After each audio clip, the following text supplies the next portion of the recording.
Hello everyone, Cap here, and welcome back to some more Mechabellum. I really love what I'm seeing here. This lineup is amazing. There are so many people that I would like to spectate. Lol, Sarah, Mephisto, Rad, this person, Apucci, Steel Sane, Stressman, Play Arch. This entire list is amazing. I like this. Really looking forward to these matches. Hope you're all doing well. Also, let me turn this off. I don't need this anymore. How is it going today? Can't buy anything, I'm poor. Alright.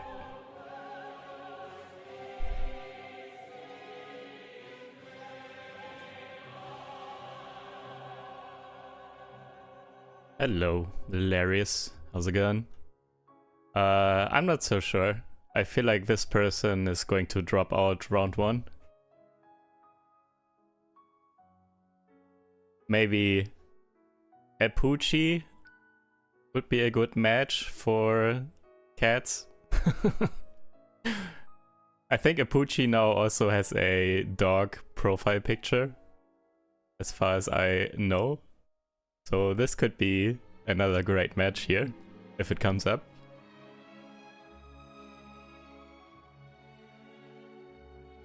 Also let me know if anything is off, like audio, video, whatever.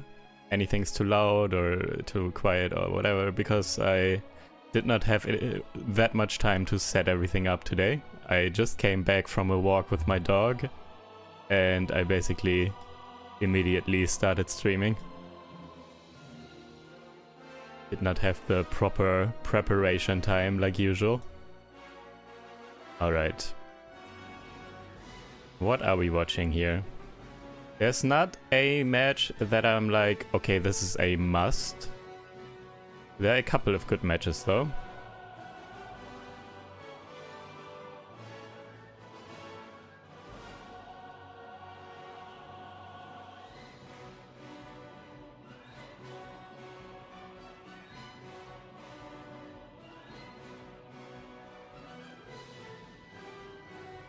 Actually, let's start out with LOL, actually. I hate that I'm saying actually so much. Because last time we spectated and I was saving LOL for later, but then LOL lost and we didn't watch any more LOL. And I really would like to see more of him because he likes to play some weird stuff sometimes. So maybe let's try this right away.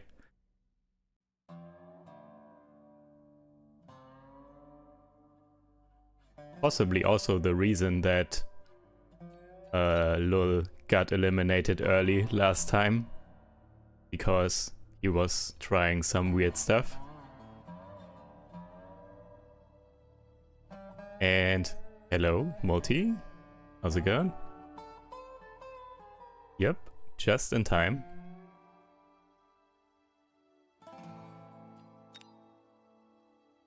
Was a little bit spontaneous. I didn't know if I had time today to do this, but well, here we are.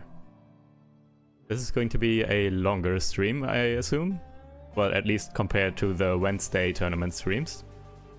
Because this is the weekend tournament and we will have more matches. Because the group is bigger. So we will see like 6 or 7 matches, I think.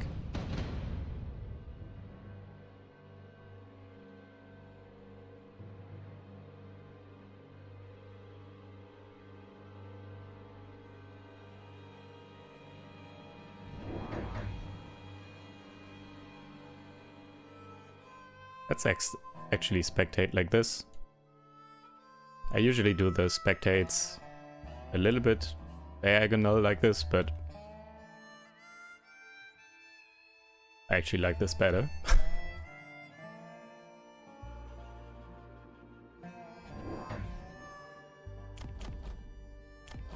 Alright.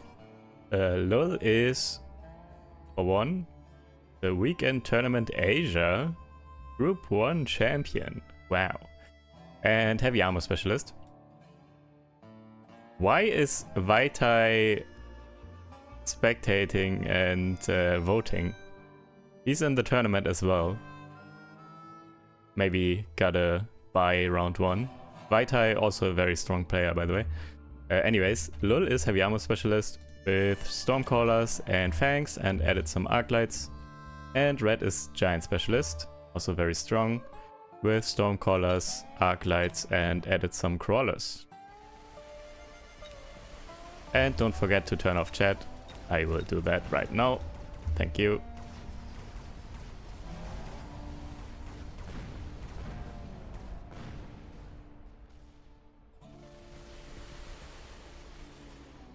Looking good for Lul here. For now, kind of similar setup, and Lul is heavy armor. Plus, I think the positioning was just better for better engagements for Lul here. Do you think the new patch has made much impact on Mustangs in the meta? Not really. It helped, but I feel like you still pick up Mustangs in the same scenarios and basically as often. It just so happens that maybe you don't win as convincingly anymore. So the meta itself didn't really change, but it got made a little bit weaker, so it's a little bit less likely to win, I guess, overall. So I would assume that if you have the exact same match, everything exactly the same, with the previous patch and now with this patch, instead of like 70% win rate for the Mustang player in that scenario, it's now like 65% or something. So it did change overall a little bit, but it's not like it ruined it or anything. So yeah, only on a macro scale, I think this actually impacted the game. In singular games, it's basically still the same, but overall, it's probably percentage based. It's a little bit less strong. So yeah, I know that a lot of people are not fully happy with this patch. They think that Mustangs are too strong, and they probably are. That being said though, step in the right direction, and yeah, maybe over time they will become less, but we will need more new units, I think. I think that's the problem. Mustangs just have a spot that is not filled by anything else that well. We probably just need other units, to be honest. So things get actually switched up. Both Stormcallers drunk. Now trading though. Alright. Back to this match though.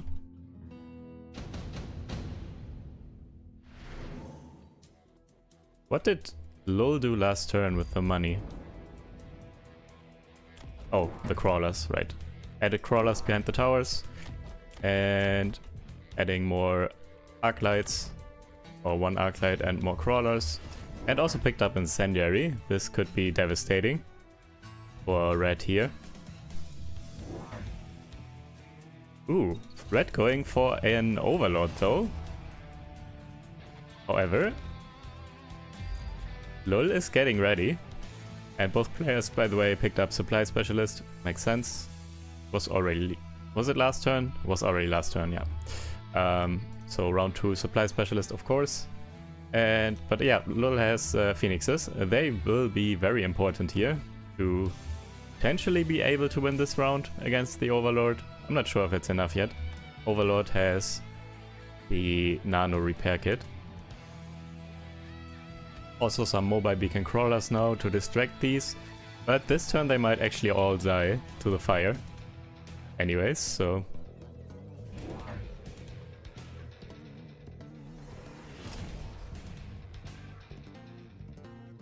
see how this goes.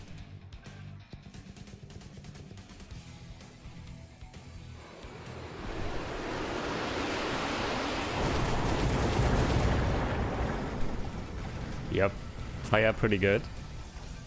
Pretty good.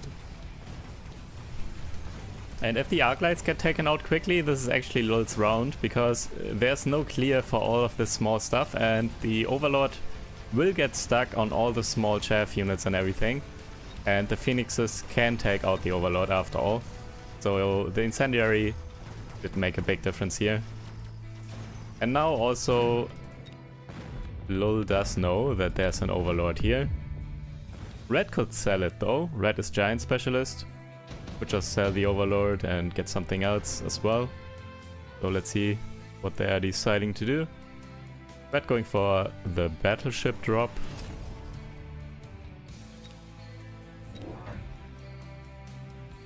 And also blue. And actually going heavier into Overlords. A second Overlord and Overlord Artillery was picked here.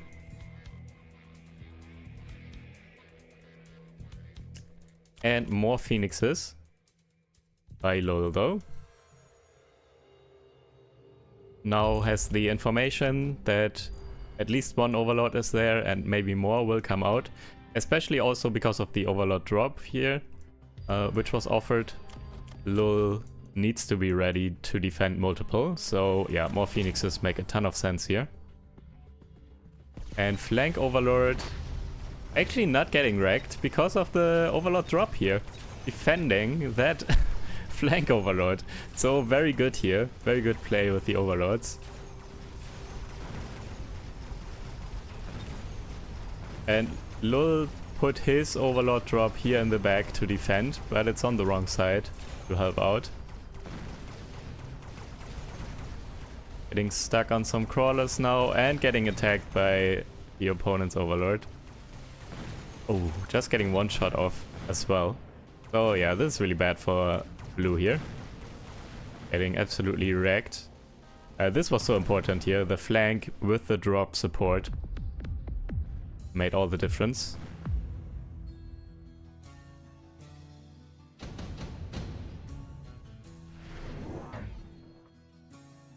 Giant Hunter mass produce mating points. Nice. I like to see this. That's potential fun coming.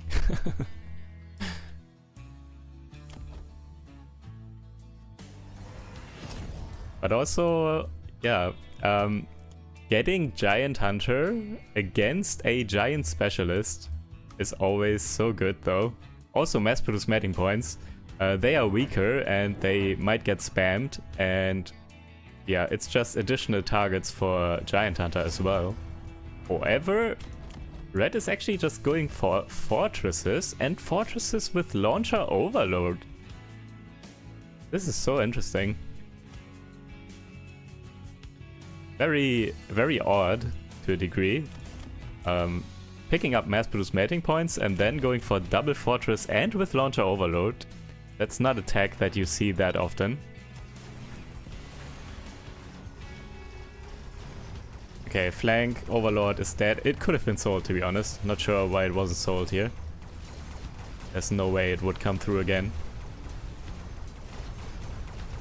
And oh yeah. Oh yeah. Plus 50.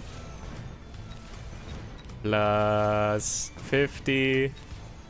Already plus 50 in the flank. And another plus 50 here in a moment. Yep. Okay. Actually, let me do this. This is too good. Lul with the Giant Hunter.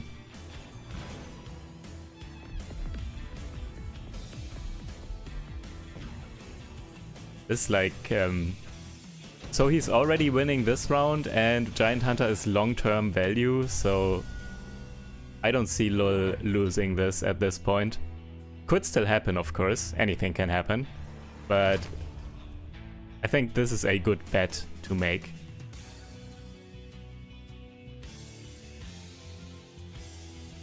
That Lul is winning this. Oh, redeployment.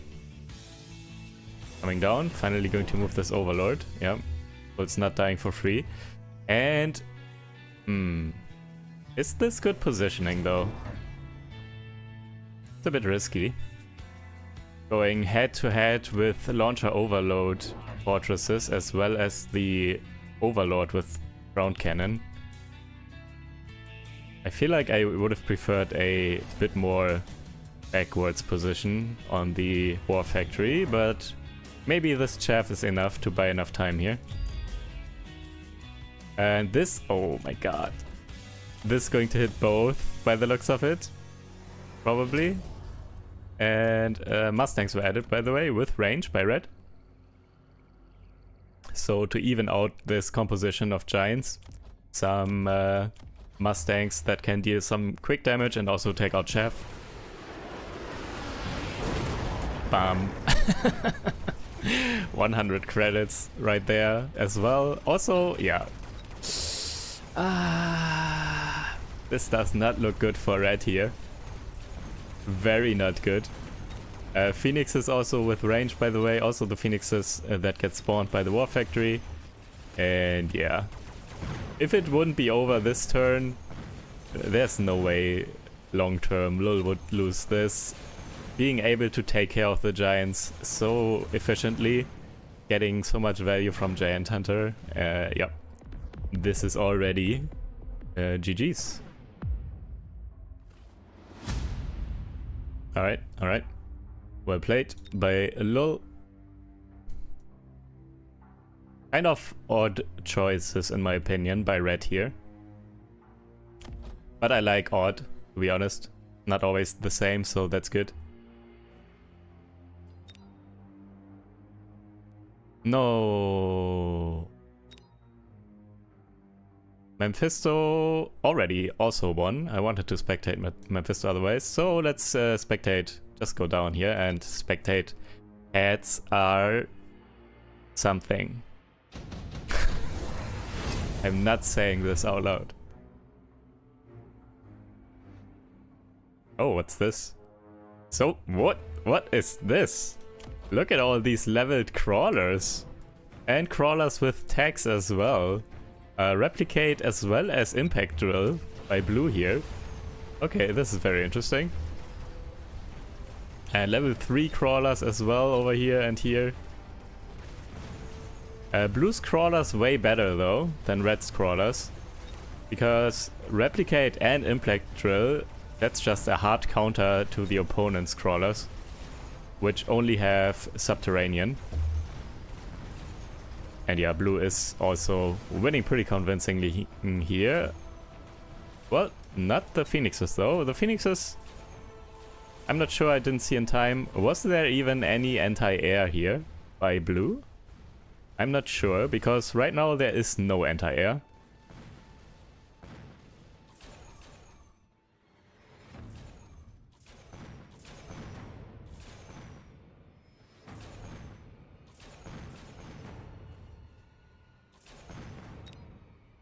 A good counter to Mass Phoenix is, yeah, I would also say just anti-air Mustangs.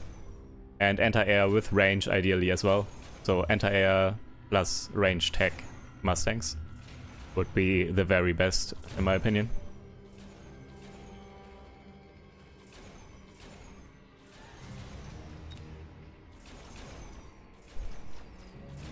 Also, though, because the opponent already was building fortresses, could have gone for more fortresses with anti-air barrage as well.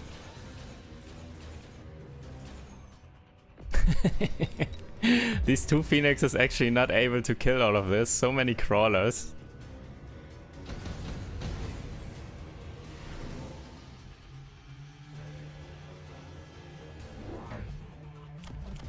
More punching fortresses, and yeah, there is no anti-air here, is there? And still no anti-air. Or is spread it and take the anti-air tech maybe? Or not care about the phoenixes at all? And just lose the round again? But more air actually getting added by red here, so yeah, anti-air really needs to come out here for blue.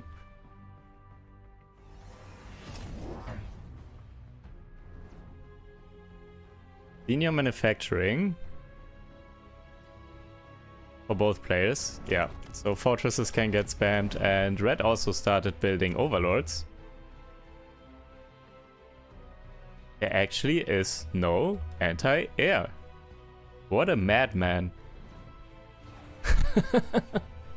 Just trying to win the round so hard, that the Phoenixes in the end cannot kill everything in time, I guess. Like last turn.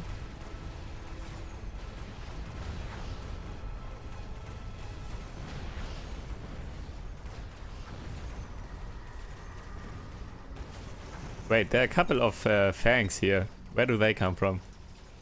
I think there were a couple of fangs shooting. So maybe there was one pack of fangs here or something I didn't see. But yeah, no anti-air, I guess. But now, with the Overlords, that is definitely enough damage to take everything down. So this was a mistake by Blue. You can't just ignore air like this.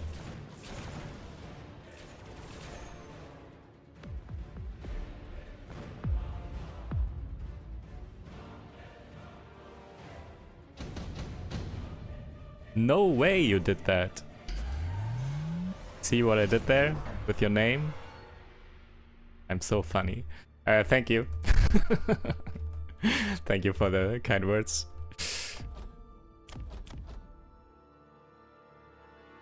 I don't mind Blue throwing though, to be fair. Okay, this is the turn though. Could have already done it last turn with a credit and gotten the anti-air barrage. Would have been a good idea, but this turn anti-air barrage coming down. And let's see if it's enough to deal with level 2 overlords. Because anti-air barrage, it's not that much damage and it needs to hit well and everything with the RNG. Overlords level 2 have quite a bit of health, so it's a bit risky to rely on anti-air barrage for overlords, leveled overlords.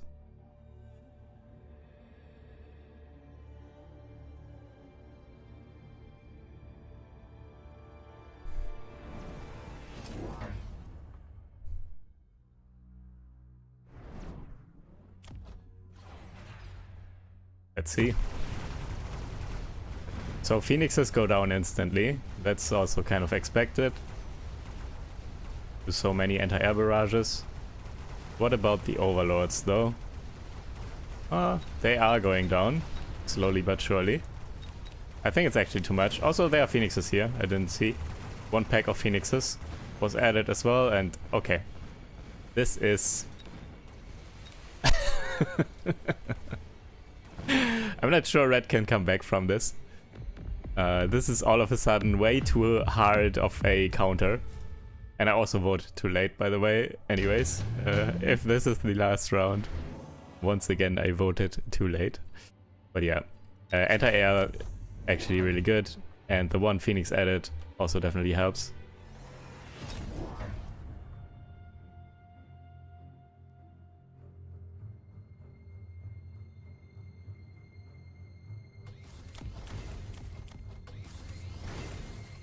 And yeah, just spam fortresses.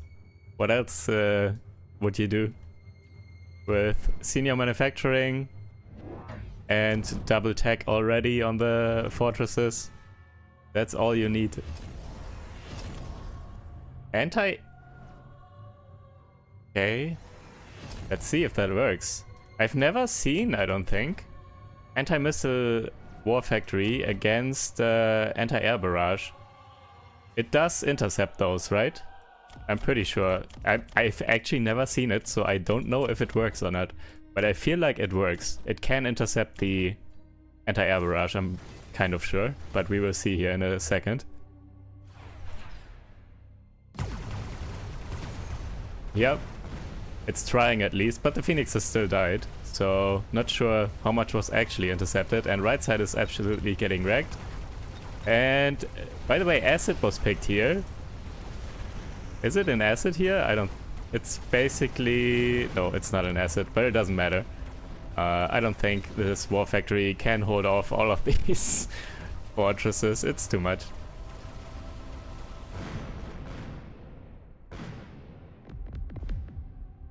Alright. Omega wrecked. GG. Yeah, this might have been the plan as well, to bait red into more air and then just press this one button.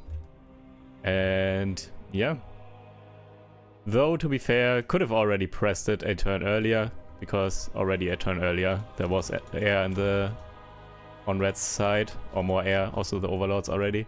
But yeah, anyways, doesn't matter. One turn later, potential more bait, but red didn't go for even more, so it's fine. Very well played by blue, but also Fortress OP.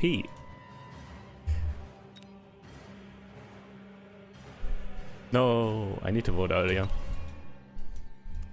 What's still going on? Same versus blue. Hey, I got wrecked by that person on live stream. I remember this name. I played so bad on my first live stream where I played and commentated my own games.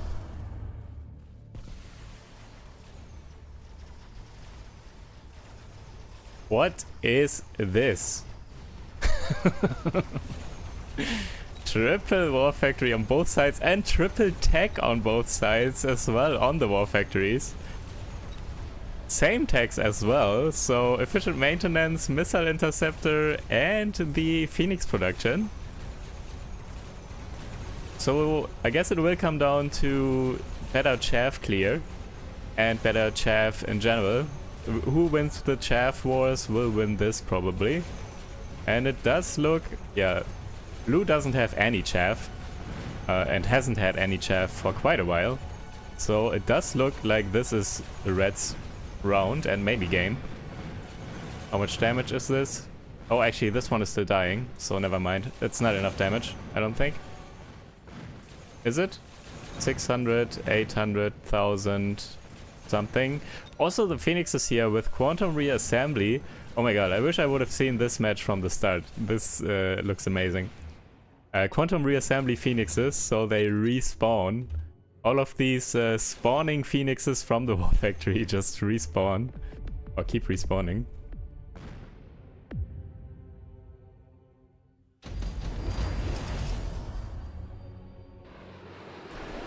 Four war factories on both sides.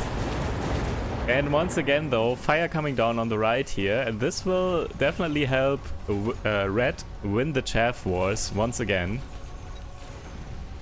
However, this turn blue does have also the steel ball production, so 4 techs on these fortresses.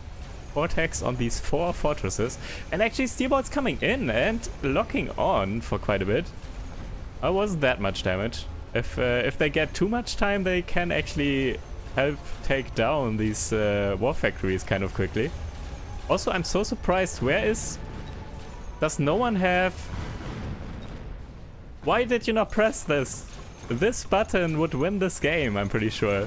Just press EMP on the Phoenixes and disable your opponent's war factories. With all these tags, disabling these would be insane. Also, it would disable the respawn from these Phoenixes as well. So blue kind of, in my opinion, made a big mistake here. This should have been the upgrade to get. EMP on Phoenixes, period. But, alright. That's how you get punished. But look at this. Just press EMP on Phoenixes.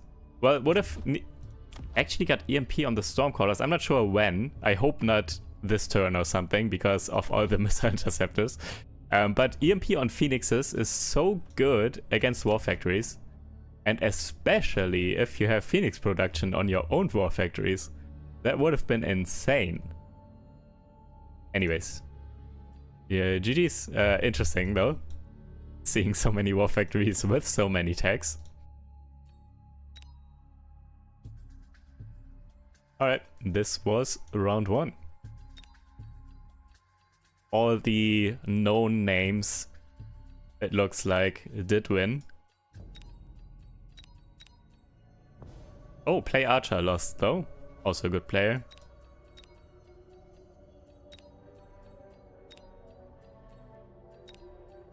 But yeah, other than that... Oh, also Sunnyside is also pretty good. So this is a little bit of an upset too, I guess. Yeah, let's see. But yeah, for the most part, definitely the kind of favorites did win all of their matches. Now, what are we going to watch here? Not Lul again. Also probably not the cats person. I don't know who S-Tab is. But Vita is really good. I think I might spectate Mephisto here, because I don't see anything standing out really. So maybe let's spectate one Mephisto game here. Friend of mine, ex-Minion Masters, professional, good player as well, kind of.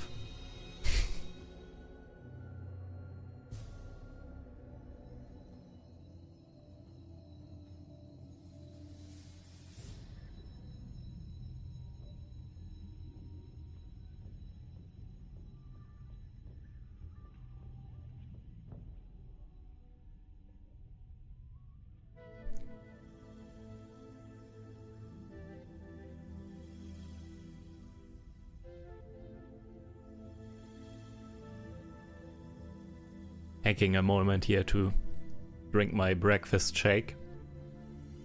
I really didn't have any time today. This was all very spontaneous.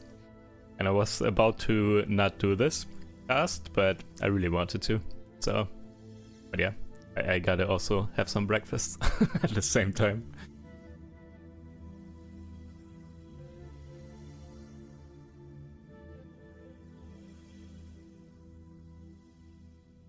Alright, what do we have here? I don't know this name, by the way, so I don't really know the level of play that we will be seeing by Piden.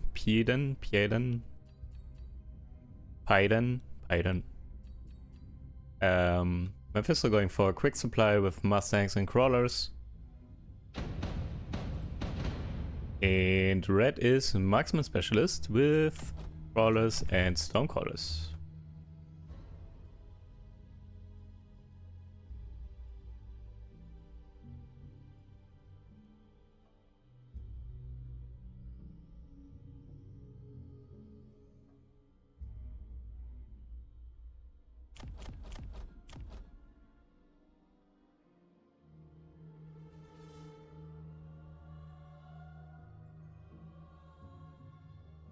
These crawlers are actually so good here.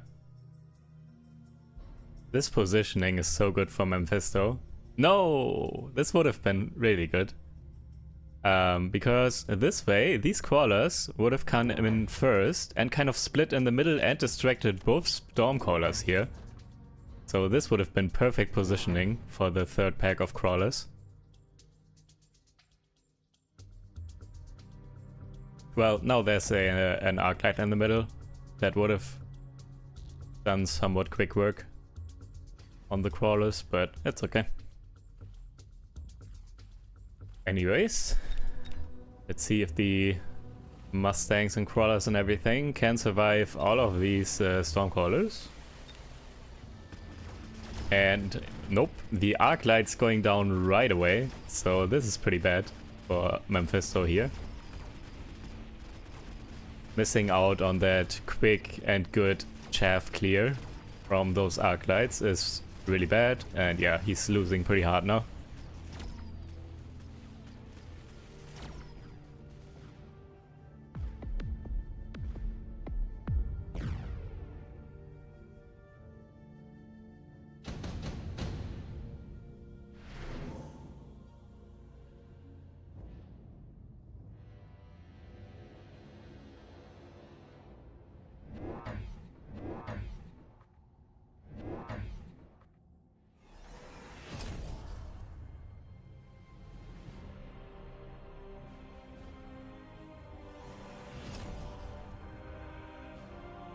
Alright, Tech Specialist and Shield Device Specialist. Mephisto going for Mobile Beacon Crawlers right away.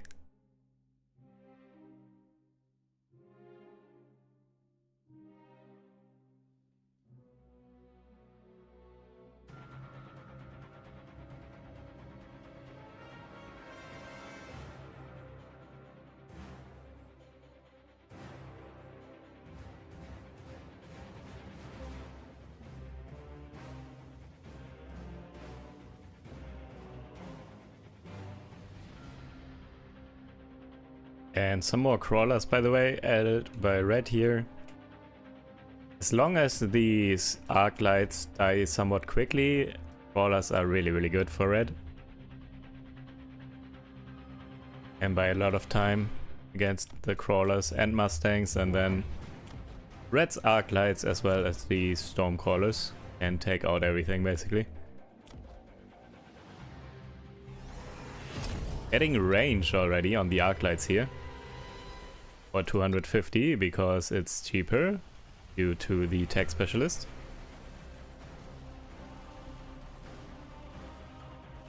And with the distraction crawlers though, these arc lights, and also with the additional range, these arc lights are doing a lot now, and as they should.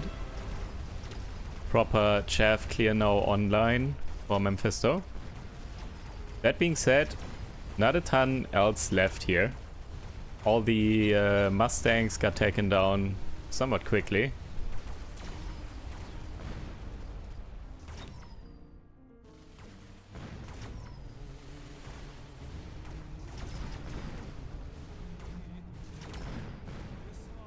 So I feel like also just adding some stormcallers on blue's side would help a ton. Just this damage. Right now blue is missing some damage to quickly take down arc lights and the stormcallers and this marksman. Yeah, some stormcallers would really help. Just fire in some barrages in this clump here during the fight. Both players picking up the laser sight.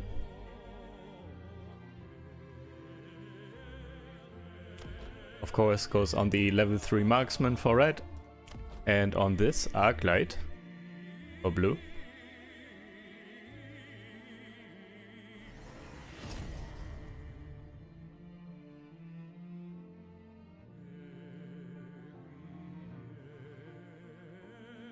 Never really noticed this song, I don't think. Yep, and I'm getting this comment right now. Ah, we have reached the random bit of opera music in the StarCraft 2 soundtrack. Exactly. I was just thinking the same.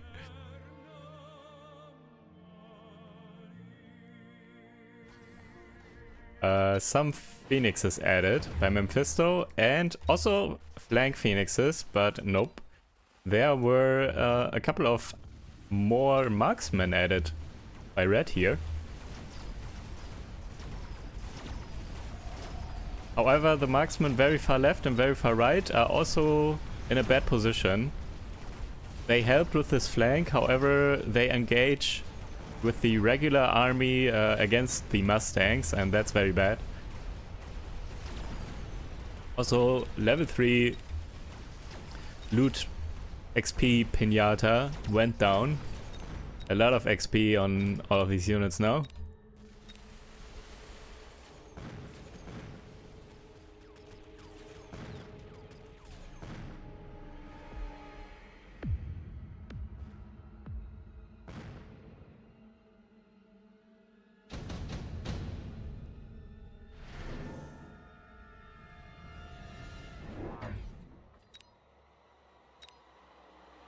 Amp core for both players, and Vulcans by blue, by red, I mean, 2 Vulcans. They can be very good here. A ton of units with all these crawlers and the mustangs that are pretty hard countered here by the Vulcans. Let's see. And once again, by the way, still I would like to see Stormcallers. That they would also help against the Vulcans as well. Stormcallers would be really good here in my opinion.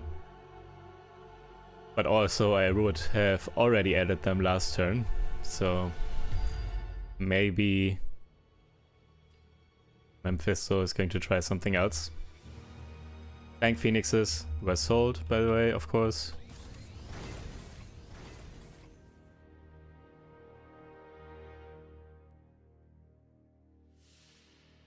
Good point. Mephisto's right tower is still open for a snipe. Yep, that's true.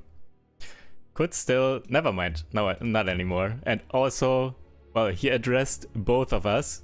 For one, this tower is now covered by Stormcallers at least, but also he added Stormcallers, which is what I was saying. So yeah, if these were not added, what we meant was that Stormcallers you can place at the very far front here on the front line, and then they can instantly snipe the tower if nothing is in front of it. And this way you can give your opponent the tower debuff right away.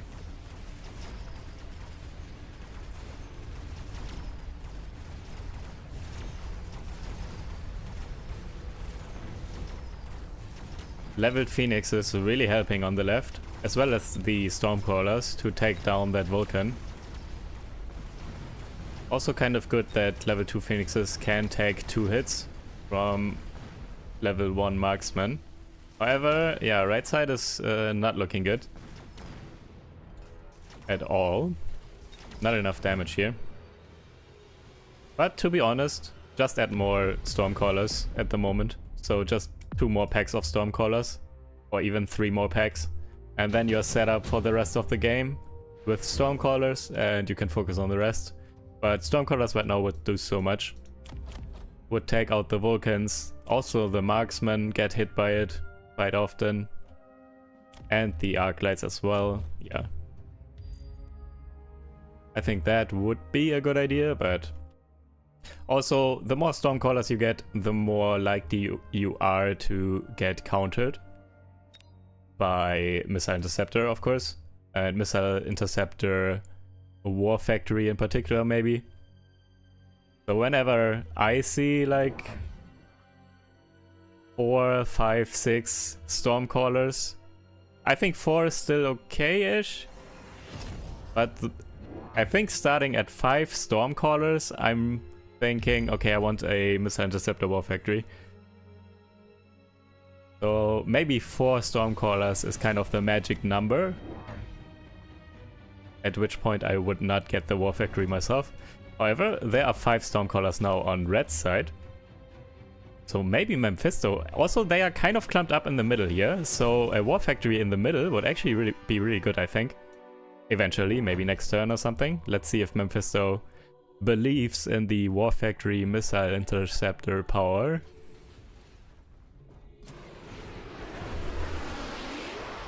Melting Point here, by the way, on the right side. Trying to address the kind of hard loss on the right side now with this Melting Point instead. And yeah, already locked on to the Vulcan. Also a fire on the Stormcallers, by the way. Fire in general pretty good. I guess it also helps against the Marksmen here as well, because they don't have that much HP. Also Stormcallers, this one just died to fire as well. Yeah, not a ton of units with a lot of HP, so fire is good, I guess.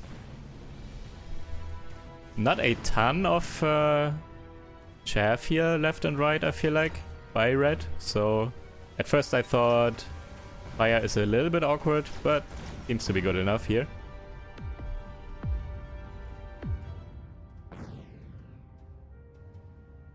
Real quick, by the way, if anyone is watching me on Twitch, can you confirm that my stream is running smoothly? Because I'm getting some warnings about some unstable bitrate stuff. I'm not sure if that's visible or not. If you get lags or something. Alright. Thank you guys. Seems fine. Very good. Thank you.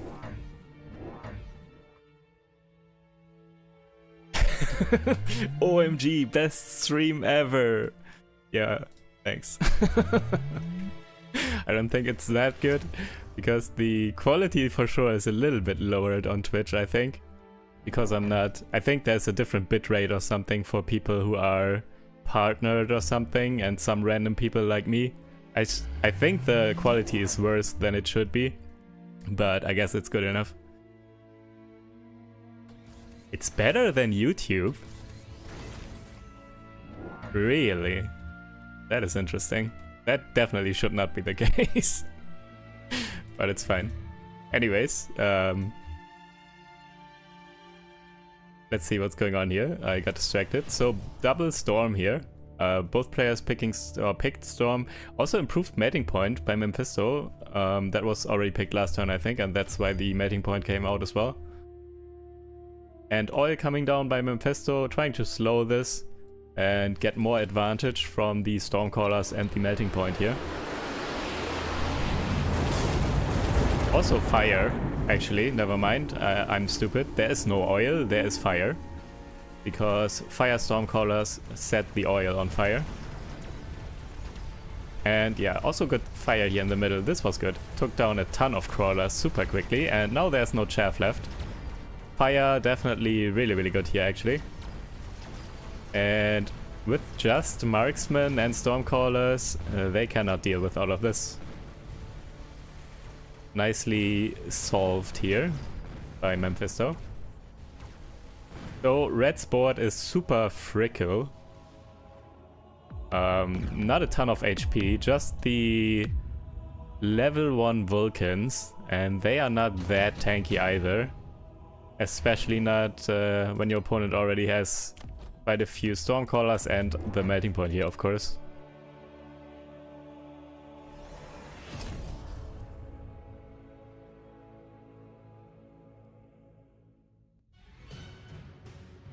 I am German, yes. Or German born. Yeah, I'm German, I guess I should say that. I don't live in Germany right now though.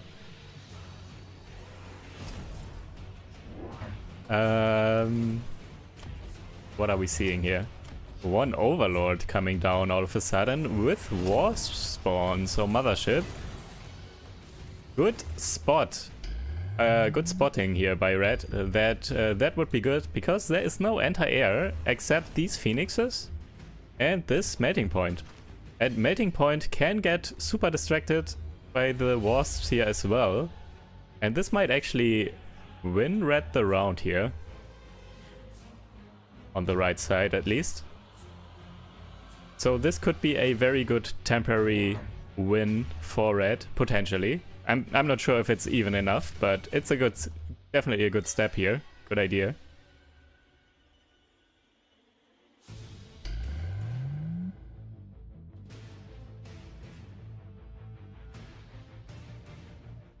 What is Brawlers just getting sent in here in the middle to distract these Stormcallers, I guess, and to get fire going somewhere here. That might actually hurt Mephisto, I guess. Okay, let's see, I'm curious. The Overlord with the Wasps, I'm paying close attention. Is it going to be enough here? The range though, on the melting point, with the temporary range, pretty good. Yeah, locking onto the Vulcan already once again. And no Wasps left. Wait, how did all the Wasps die? I didn't see. Where are the Wasps? How did the Wasps all die? Was it this one melting point? I didn't see the Wasps.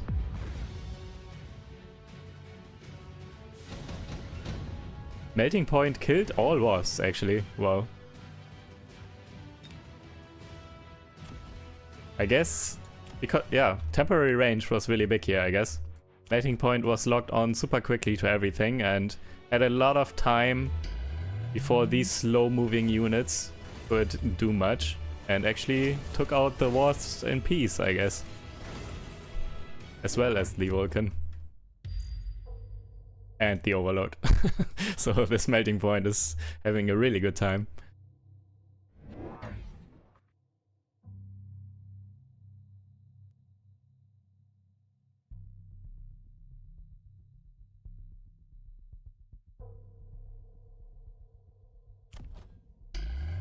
So, more Overlord. Ooh, Wasps in the flank now. With shield. Interesting. Trying to get this, well, is the melting point even? Yeah, it is. It is going to attack these Wasps. But I guess mainly to distract. And potentially snipe a tower, but I guess distract for the most part. Because there are barriers, so no way the Wasps get through. Mephisto does not have the anti-air attack on the arc lights. But Why would you use that if you could just buy some Mustangs? That's always my philosophy on the anti-air tag on Arclights. But yeah, this mating point now is getting distracted here, so let's see if that helps. Also the range! Here with the range tag and temporary range. Looks so far on the mating points. And all the wasps already down actually. How does the melting point take everything out here? Oh, actually there were also fangs were added by Mephisto. Okay, they were also helping. Never mind. And yeah, this is too much. I was expecting the wasps to do more, I'm going to be honest. But not enough distraction. That being said, the overlords didn't do that much anyways, so I feel like maybe red should have just gone for some wasps. And also tags on stormcallers for sure. If you have 5 stormcallers, you need a tag on those. So also fire would have helped here against the chair, for example. Not sure why red didn't tag anything. Also the marksman. No tag at all. So I feel like if you have any unit that is not chaff, so not crawlers or fangs, but even for those it kind of makes sense. But if you have other units, at least 5 of the same, so in this case like marksman and the stormcallers, you should get a tag, at least one. It's so cheap, the first one, and it can do so much. But yeah, anyways, GG to Mephisto. Lul also won, very good. This person also won, very bad. Steel Saint lost. Vaitai won. Very good as well, happening also. I've never seen this person do O now. Interesting.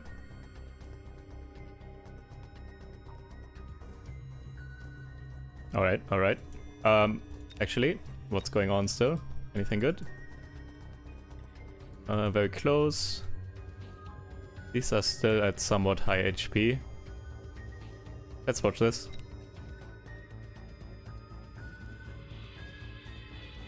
Cats are getting eliminated. All of them.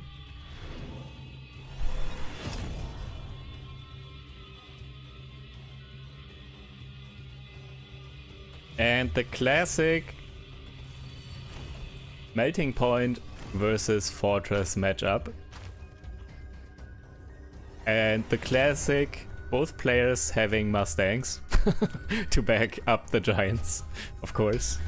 So this is kind of a classic meta game in a sense. Seeing these Giants go up against each other and both supported by Mustangs.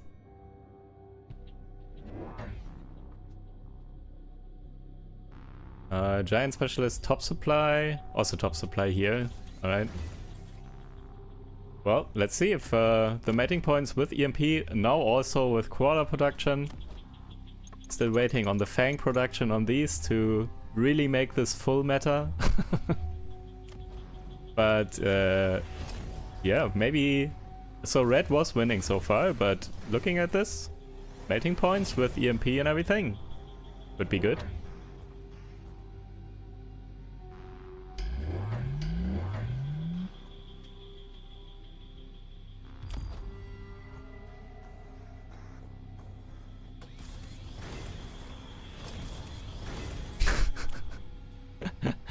Called it. Also Fang production on the fortresses now.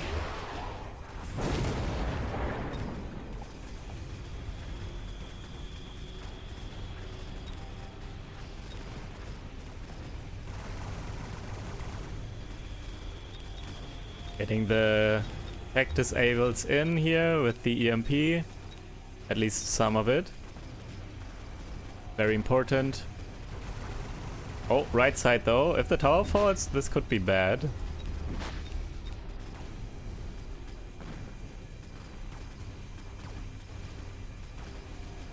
Both towers though, and with double tower debuff. Actually, the melting points are in favor. So beam damage like melting points or steel balls is not that bad, even with tower debuff. However, this is actually still around for red here, and it might be enough damage. It's double 2 fortresses, and it is enough damage. Wow. Rip. One thing I noticed here quite quickly, the positioning is a bit awkward by blue here. Very frontline mating points and Mustangs as well. So the fortresses with this low range, so fortresses, look at the range, it's pretty low, but they are so close already, so blue did not get the advantage, especially from the melting points, that blue could have gotten. Also, usually, if we want to go full meta, fire Stormcallers would have been so good here for blue as well. Help clean up the chaff, especially also the spawning fangs, so the mating points can focus on the good stuff. But yeah, anyways.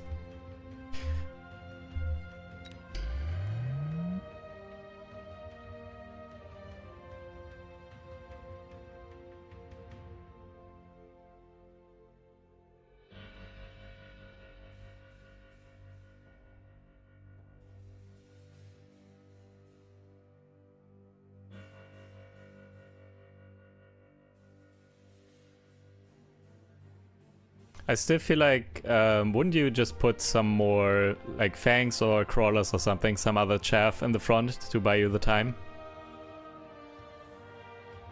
I'm not sure. Maybe. Actually, this was the last match, so let's check out the next round in a bit here. Short break.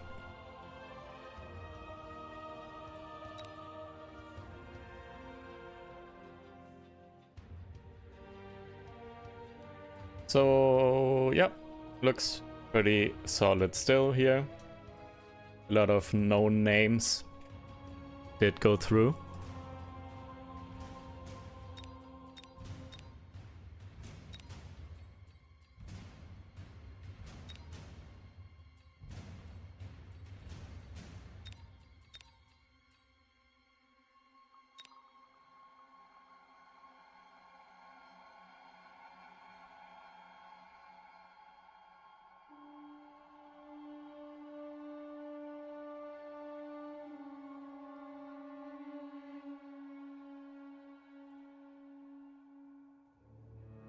Oh, upset.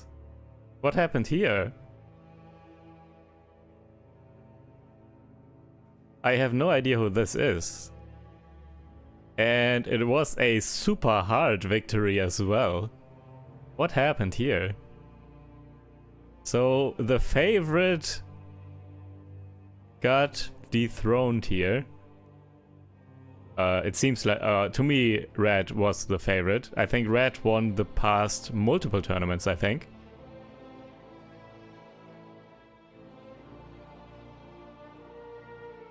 Interesting.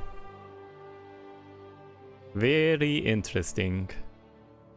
Is Red abandoning or still playing? I'm blind. Where is he? What?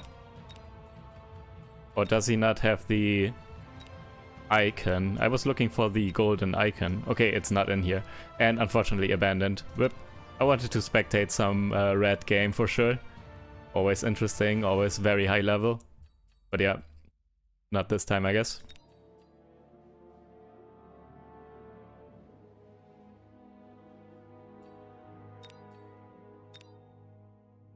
Alright, what's going on here? Oh, I want to watch this one, I think. Vaitai versus Apuchi is probably... Or this one, the cat person against the person that beat Red just now. This is also interesting. But maybe... Let's go for the safer pick for now, I think. I want to see Apuchi and Vaitai. And If this person wins again, we are definitely spectating next round. Would have been a lucky hit against red, or not, we will see.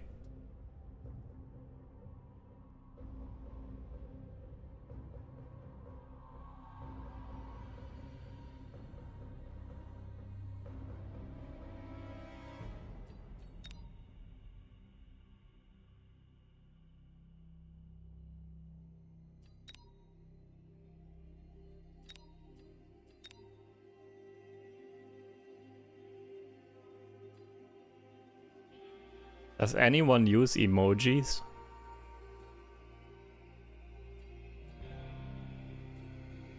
I don't even see them because I always have chat disabled, basically.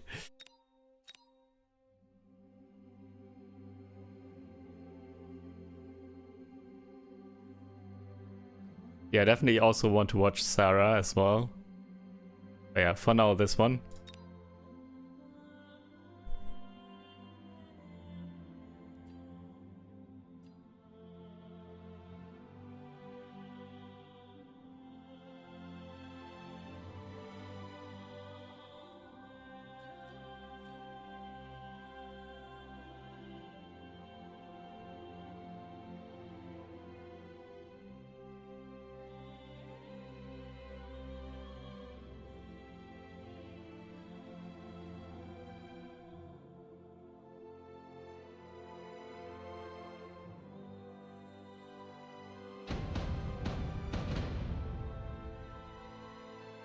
Wait, what kind of animal is this? Does anyone recognize what this is supposed to be?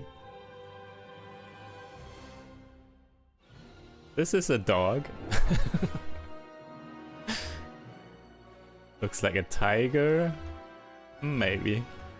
Let's say a cat. Yeah, aka a cat. Or wombat. I don't know.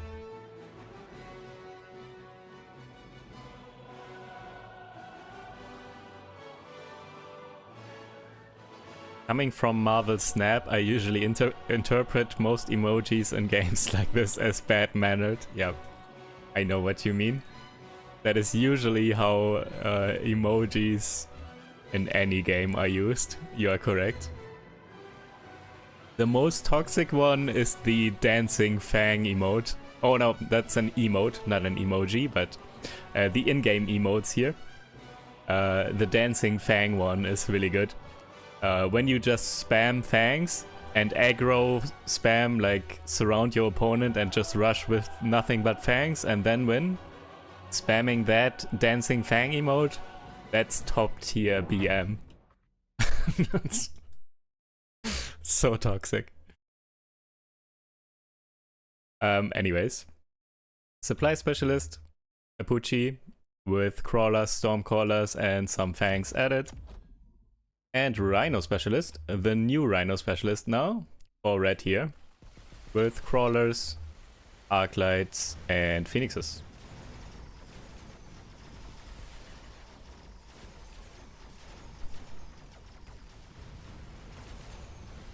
Crawler, arclight, and phoenix is such a good early combo. You have chaff, chaff clear, and good damage for higher HP targets as well, and you have flying.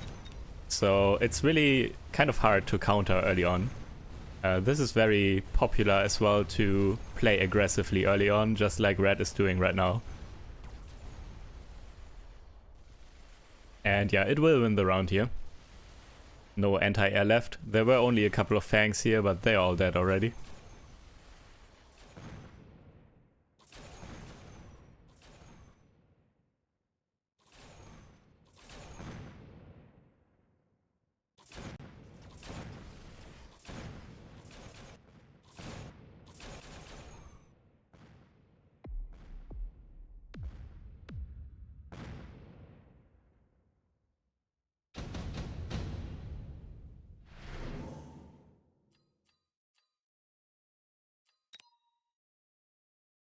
So red very vulnerable to both of these, but especially Wasp Swarm.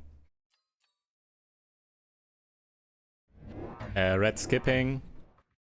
Are we seeing War Swarm here, or... Oh, red is also covering with Mustangs now, so... Could be expected. Let's see what blue is up to. Also, why am I not hearing any music?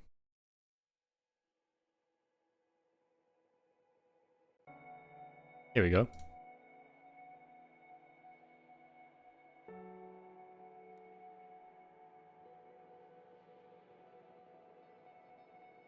Underground thread, actually.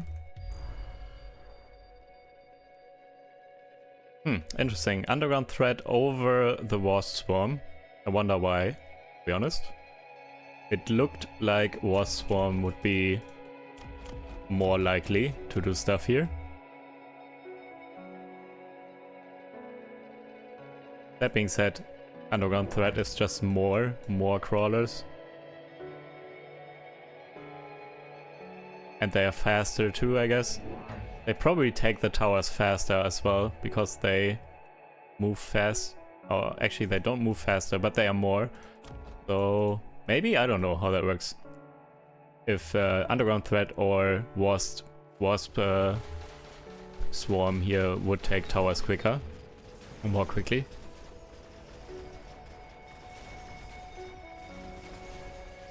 In this case, definitely better, because it distracts all of these Mustangs for a good amount of time.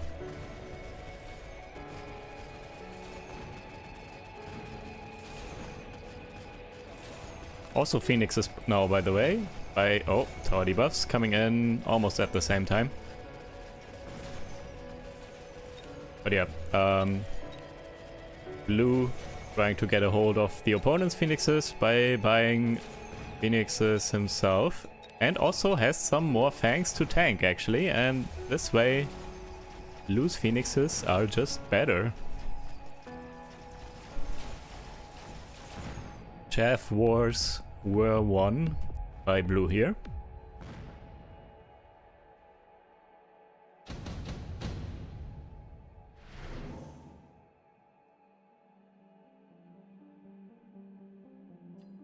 Has produced Overlord, interesting, but also maybe not. Strike Specialist could be decent. Incendiary Bomb.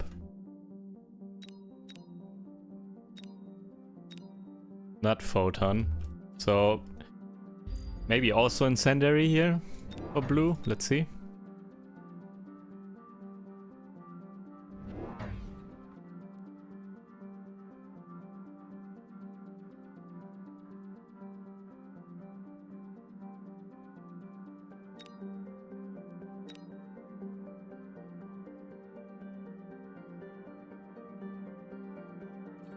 Yep, both players picking Incendiary.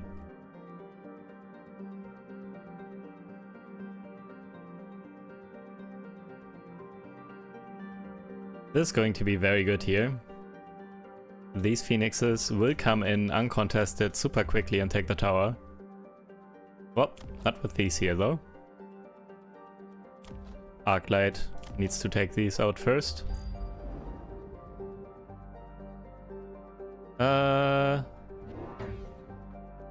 Should still be in favor of red here.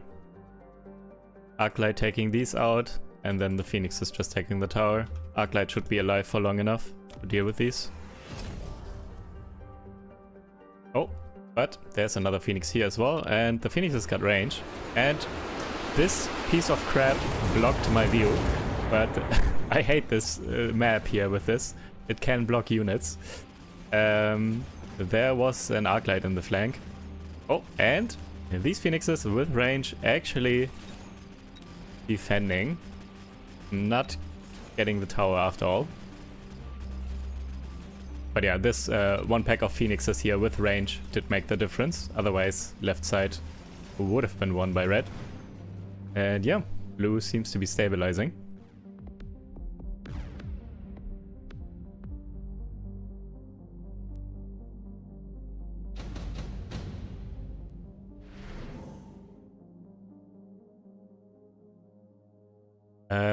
We are getting some word here on what happened in Red's match. He was Giant Spec and was trying to buy, sell forts in different places and go Fang summoning, fort carry. Opponent just went Fire Callers and Melters, the hardest counter to forts. Yep.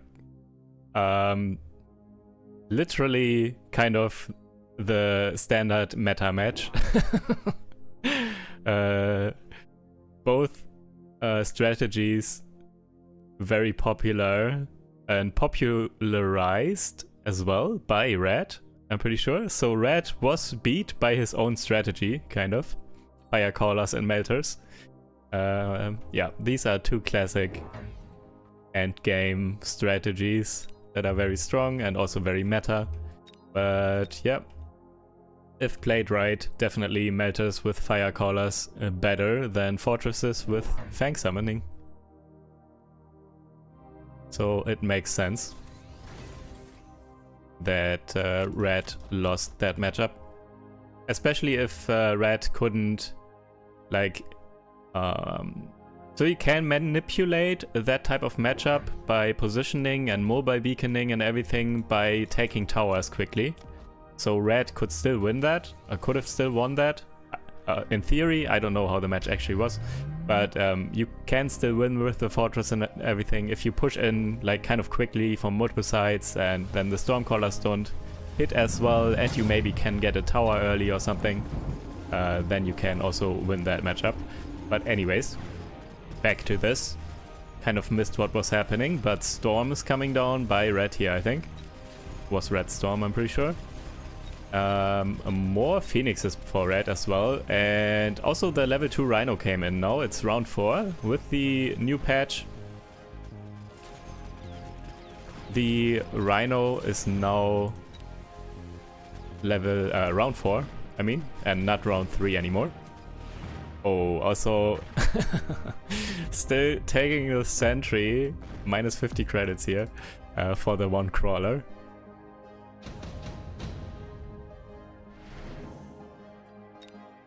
And yeah, more Mustangs with range. And the Rhino coming in, I guess. And more crawlers here as well for more chaff. Last round by Red. And with the Storm, yeah, that was a pretty convincing win there last round. Senior manufacturing for Red. What is Red going for, I wonder? And also for Blue. And Blue is going for double Vulcan with Incendiary Bomb. So there will be a lot of fire. Possibly taking down these Mustangs, but Mustangs have range and are level 2. So fire is not that great anymore. We will see. It all comes down to where the fire actually lands and everything, and where the engagements are. If the Mustangs drive into the fire properly or not.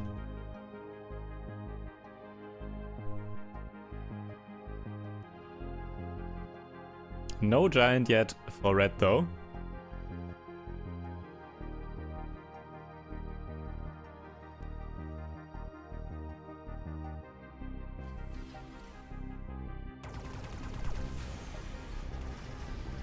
And yeah, fire on the ground. Let's see. So, oh, this is going to land. Actually, a little bit behind the Mustangs, but no, never mind. Taking down most of the Mustangs. And Vulcan regular attack getting stuck on the Rhino for quite a bit. But yeah, now these are all dead. Yeah, working out. The Vulcans with the fire hitting well enough and doing enough. Also 3 Vulcans, by the way. So yeah, it's kind of hard for them all to miss with the fire if you have 3 Vulcans spreading fire everywhere. So yeah, fire on the ground, pretty good. Kind of a classic here. Maybe we will see more Phoenixes now by Blue, and this will be a super classic match from a month or 2 ago, where Vulcan and Phoenix was very popular. Level 3 here. Intensive training by Red and a War Factory. Okay, here we go.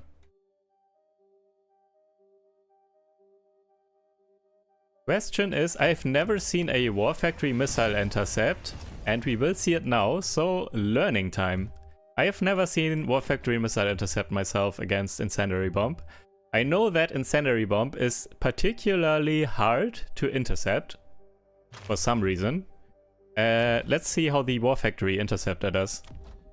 If it can actually intercept. I'm pretty sure it probably could intercept one Vulcan, but two Vulcans? Maybe not. I'm not sure. We will see. I have never seen this and never tested it, so learning time.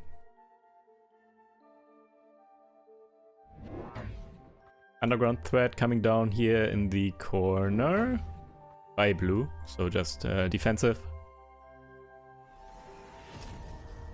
But yeah, this was all the credits by red, by the way. Getting this War Factory with missile interceptor and more bubbles coming down.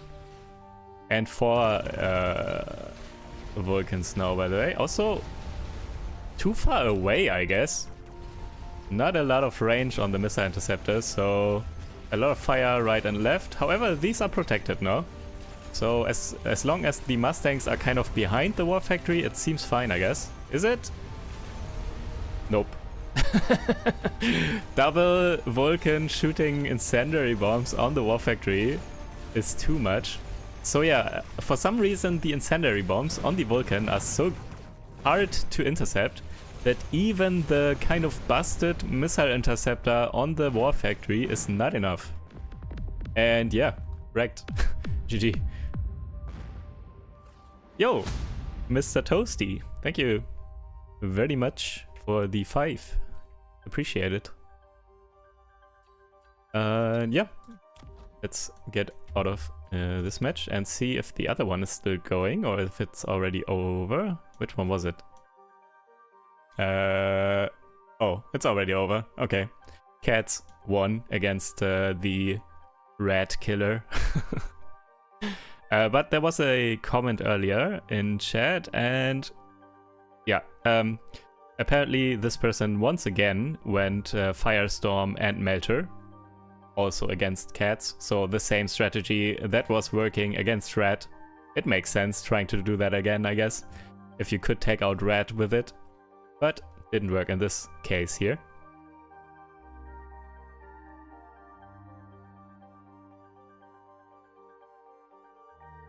Lol won once again. Oh, this one. Oh, yeah. Let's get in this. Both players still well over 2k health. This should be good. Round 7. Oh, yeah. Both players iron blasting. What's going on here? Hey, Fortress versus Melting Point. Who would have guessed? And Fortress with some steel balls, but they are level 1. So it's whatever. But also Mustangs, of course. And on the other side, Firestorm Callers and Melting Points and Mustangs. This is, yeah, once again, kind of as meta as it gets. I feel like we will see this type of matchup more times this tournament, probably.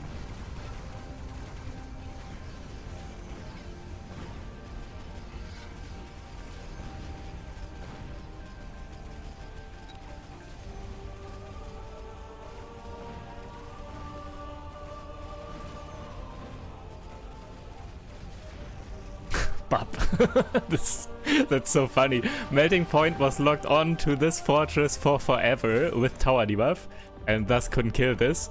And the fortress was like, okay, I'm turning around, punch to the face and insta-dead. That looked funny. It's like, okay, no, I've had enough. Stop attacking me.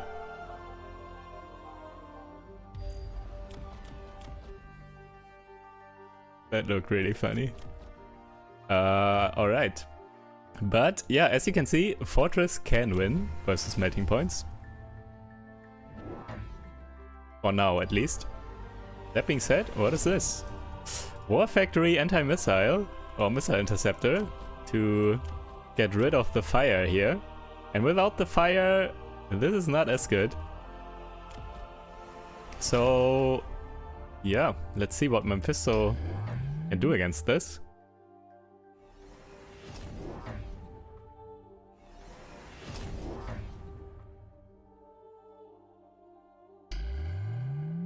Bubbling, very good against the incoming smoke bomb here.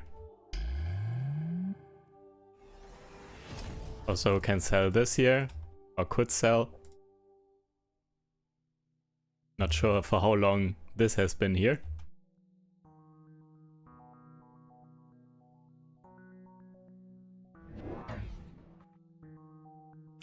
Oh, by the way, also Missile Interceptor also can intercept this as well.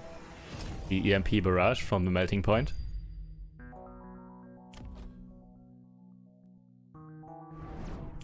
So yeah, Missile Interceptor War Factory should be really good here.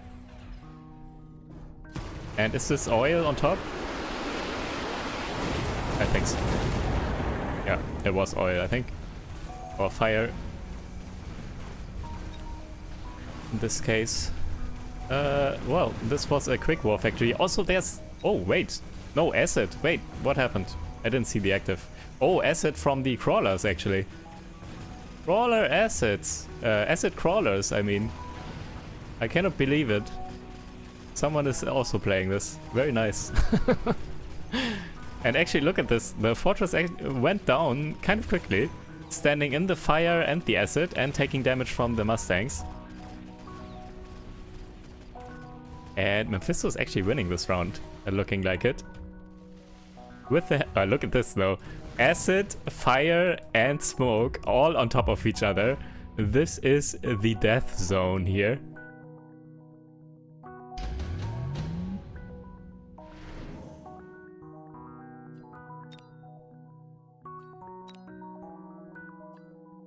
See an attack specialist coming down for both.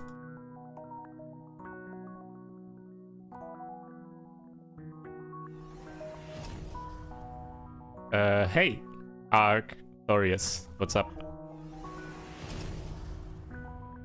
Thank you for tuning in.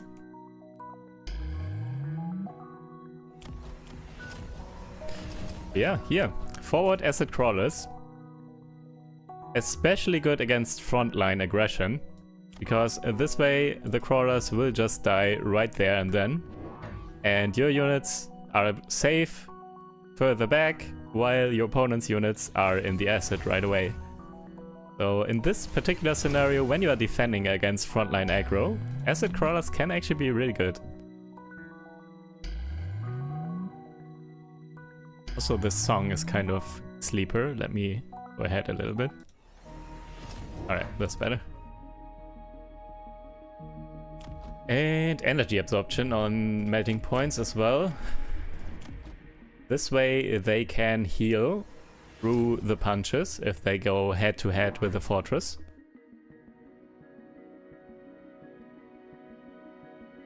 The command center alone can be taken once a round. You can take it every round if you want to, but only once a round.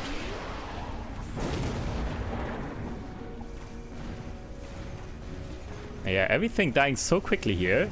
With the acid and also in the smoke here. This is such a death zone, it's crazy.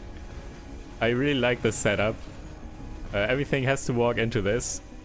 The main army. And also this fortress, did you see this? It was so close to the tower but still couldn't attack because of the smoke here. This was so clutch on the left side. The acid and smoke did so much. Actually turned this around for Mephisto. It didn't look good before that. Wow. And this is game. GG. Well played by Mephisto. Getting it back. Very well played. Also interesting seeing acid crawlers actually be used in a way that made a difference here. Very good.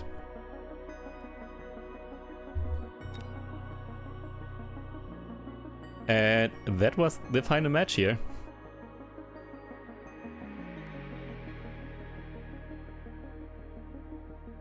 For this round, that is. We are continuing with the tournament. So who's still here? I don't know who Tucker is. Mephisto, Sarah, Underdog. I like the profile picture of a prairie dog. They are called prairie dogs, right? I think. And Underdog as a name. Reach, Lol, Stressman as well, Poochie, and this person. Alright, alright. Yeah, a literal underdog. This is top comedy right here. Top comedy.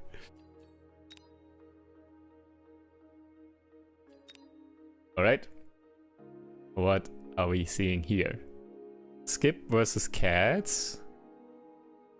Dressman, Mephisto, Reach, Underdog, Sarah. Okay, I need to see this. We already spectated LOL once, but this is too good. LOL against Sarah. Also, once again, I really enjoy personally spectating LOL because LOL likes to play interesting stuff like War Factory. This is a very good match.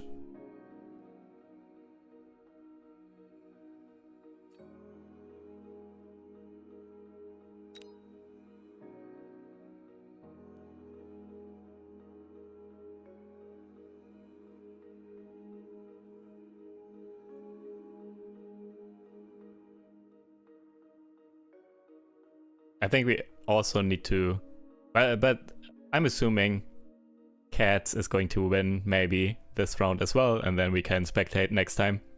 We need to still spectate one game though, one full game of Cats, I think. Have not fully spectated Cats yet. But yeah, for now I want to watch this for sure.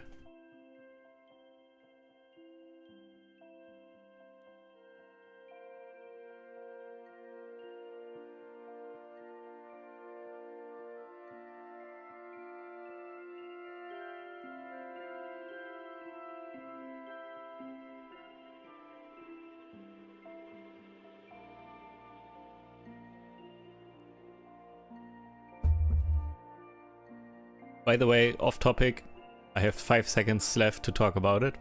Twitch announced yesterday that you can multi-stream, so to Twitch and YouTube and stuff, legally now, even as like a partner or whatever, I guess, or Twitch affiliate or something.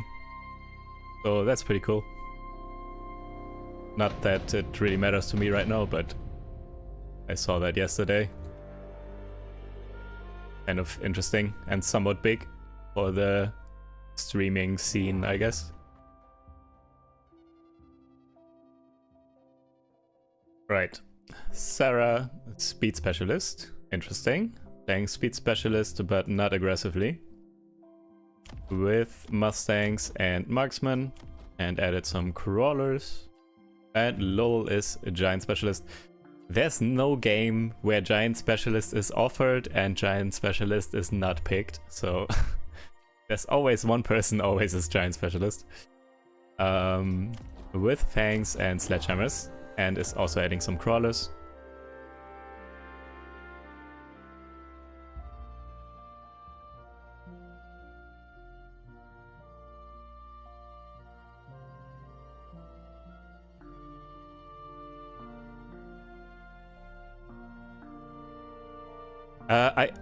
How many starting cards are there? I'm actually not sure, but there are more than 8, so not all of them show up at the same time, so maybe there are 10 or something? I actually don't know. Maybe someone else knows. But there are more than show up every game. So both players get the selection of 4 different ones. And so that's 8 that show up every match, but there are definitely more. So Giant Specialist does not show up every match. So maybe 10 or something, but I don't actually know. Maybe someone else knows.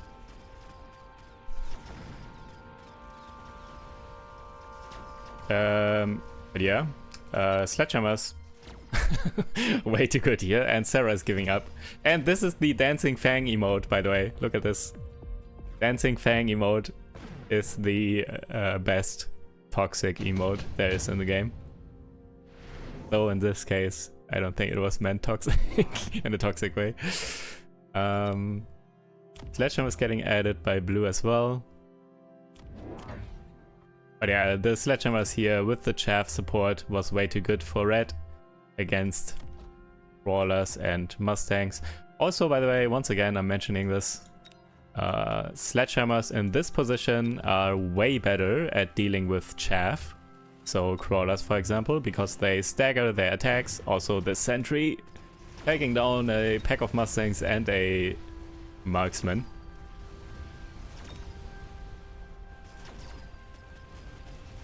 And yeah, also sledgehammers pretty good against mustangs in general, and blue is just getting destroyed at the moment.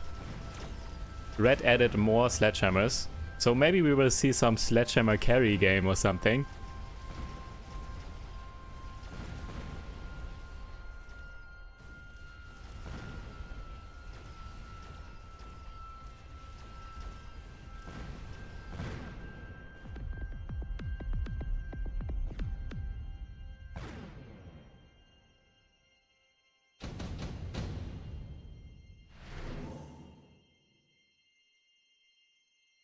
Haste module, improved firepower control, incendiary bomb, all pretty good. However, blue is skipping. Actually not going for the Mustang item either, even though he has Mustangs, but yeah, I guess kind of need to abandon the idea of Mustangs because sledgehammers. And instead, blue is going for hackers. So I already really like this game because this is different. Red is going for sledgehammers, which we don't see as much. And blue is going for hackers, which we also don't really see as much. So this is really good. I like this. And hackers here on the outside.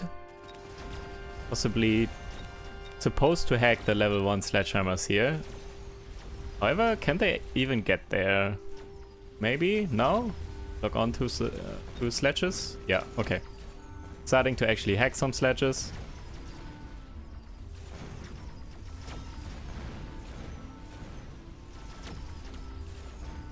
This sad marksman in the middle stuck on these fangs. And hacker also getting wrecked. By the way, red went for phoenixes, and phoenixes really good against hackers. For one, they are flying, so they don't care about hackers. But also the damage is really good to take down the hackers somewhat quickly.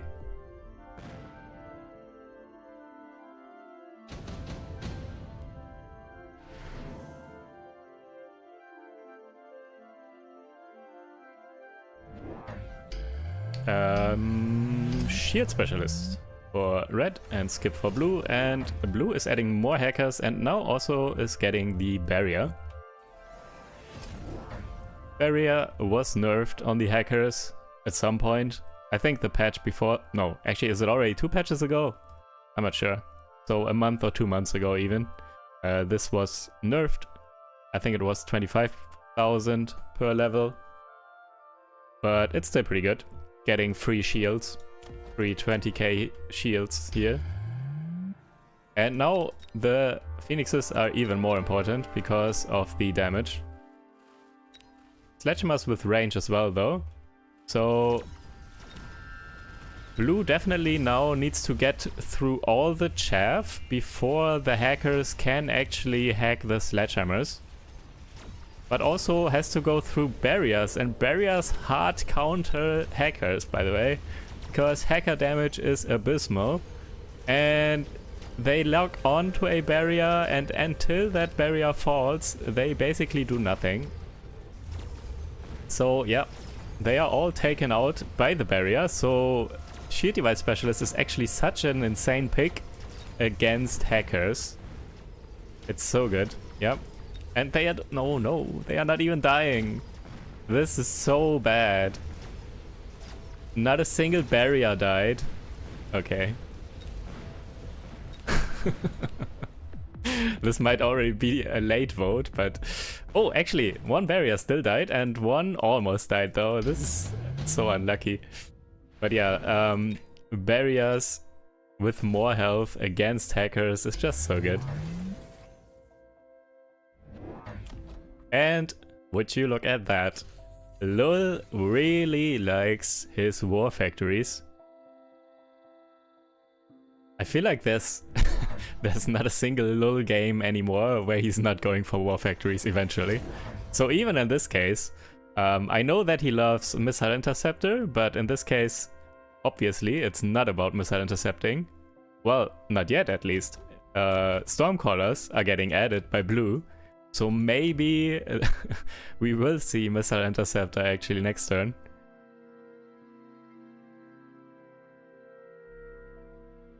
Also though, let's hope for red that this does not get hacked.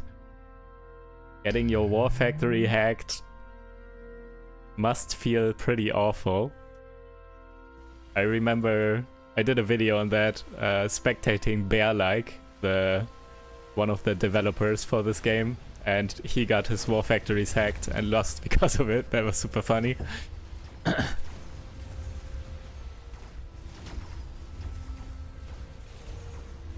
But so much chaff though. Buying so much time against the sledgehammers, against the marksmen, and against the hackers especially. Left side is finally getting through though.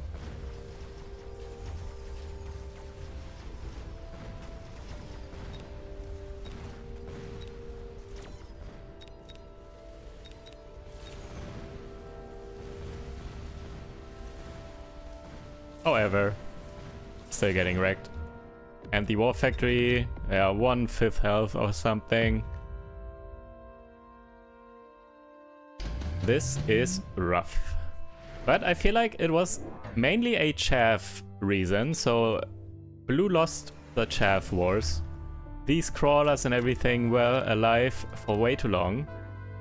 However, normally a very good answer here would have been fire on the Stormcallers to solve this. However, now war factories do have missile interceptors, so that's not an option anymore. And blue knows that, by the way. Blue can't really go for fire anymore. So I'm not even sure if red needed the pickup here on the missile interceptor, because blue probably was like, oh, okay, war factory, I'm not going to go any harder into Stormcallers right now. They still intercept the regular attack here, but I'm not even sure if that's worth from just 3 level 1 Stormcallers. It might still be worth.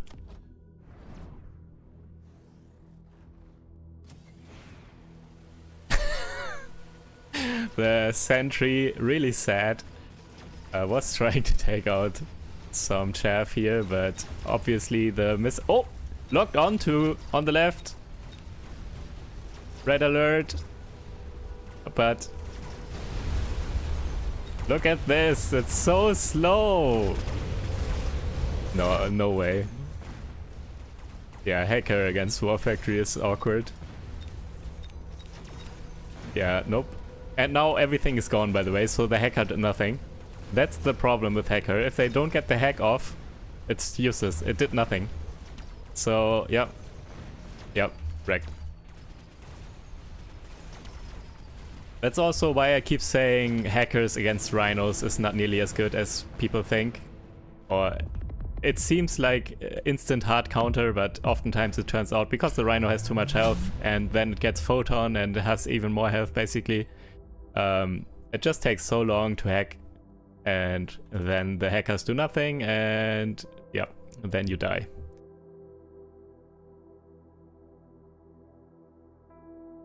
Hacked units earn XP for the original owner. So if your own steel balls get hacked and then those steel balls still kill units, they get XP, and the next turn the original steel ball owner has the XP on those steel balls. So yeah, that's also a little bit awkward with hacked units. And this was a super quick match. Everything else is still going. Okay, which other one did we want to watch? Oh, rookie champion. This, yeah, is a Smurf. Someone else said it in chat. Let's maybe check this out. Underdog. Is this dog soon or something? Because that's also a dog person, and he's not in this tournament. So maybe that's his Smurf, I don't know, and he's also 501.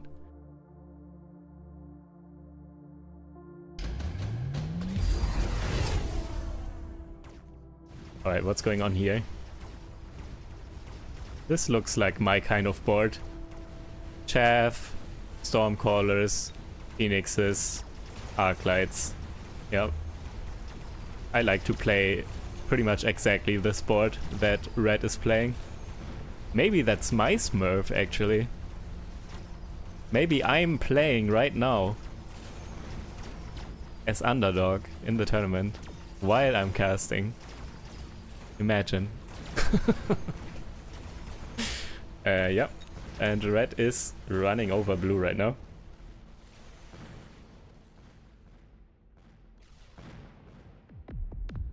I love how this community is divided into dog persons and cat persons. Yeah, it's true. For some reason, there are so many people with either dog or cat names and or profile pictures.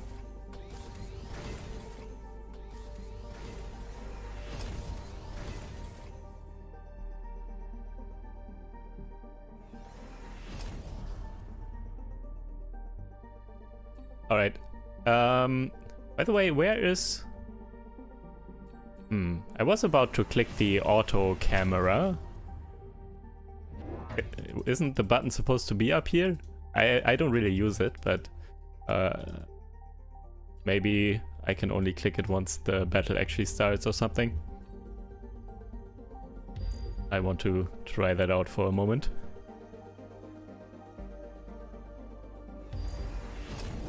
Dog people actually touch grass.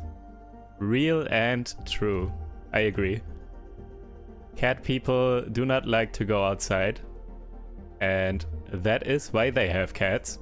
And that is why they like cats, because cats don't need to go outside. And dog people actually need to walk their dogs. So, yeah. Obviously, that makes dog people actually full functioning human beings compared to cat people. Okay, that was a bit rough. We are only joking here, okay? Relax, relax.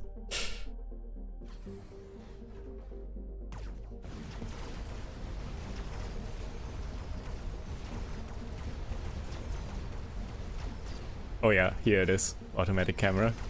Let me press this. And I'm actually going to take a 2-minute toilet break. I'll be right back. You enjoy this very nice... Actually, never mind. I think this is over. I'm going to go into another match before I leave, because I think this is the last round here. It's looking like it.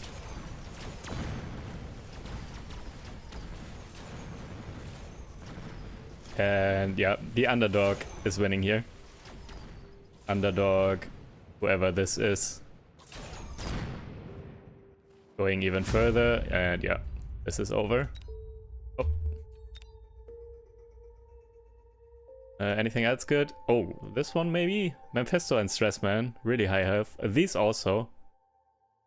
You know what? Let's spectate some completely different people. I would have personally watched Mephisto, but let's spectate someone else. And damn, I need to wait for battle again. Wait, I don't, I think. So either you watch like this or it's auto camera. We will see. I'll be back in a moment. 1 minute.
Alright. We back. What's going on here?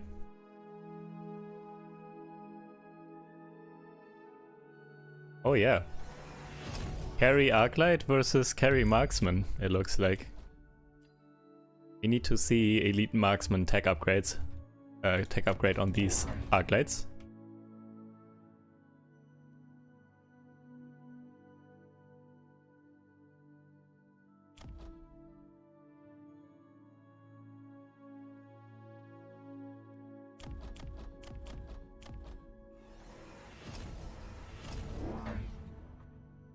Retech Mustangs as well.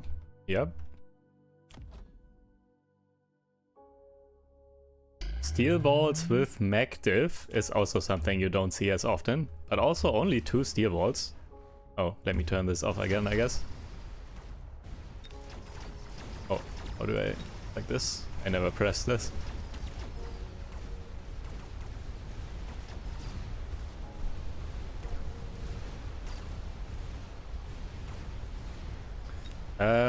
I feel like these Mustangs are shredding, and they are. So if it wasn't for the Stormcallers, it would be a super hard win for blue here. Pretty sure. Because the Mustangs clean out everything that's small, and the leveled elite marksman here just basically one-shot the leveled Arclights. So yeah, this is looking good for blue.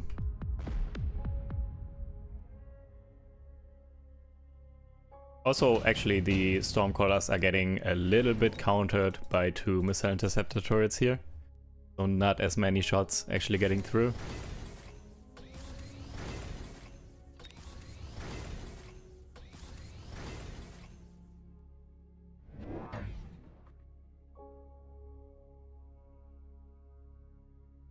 Wait, you are right. I just read that comment by Lord Kleinkariert. There's 1 pack of wasps. How did this happen? I assume this person... I assume Red was more heavily into wasps and then sold because of all the Mustangs with anti-air. Yeah, Mustangs also have anti-air, so that's what happened. Red went for carry wasps initially, I guess, but then sold out of those. That being said, it's super awkward. There's 1 pack here.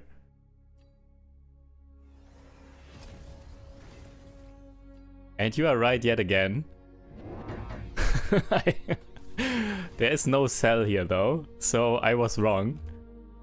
For some reason, Red went for 1 pack of wasps the entire game and leveled and upgraded double tech on this 1 pack of wasps. Holy commitment. That's very interesting.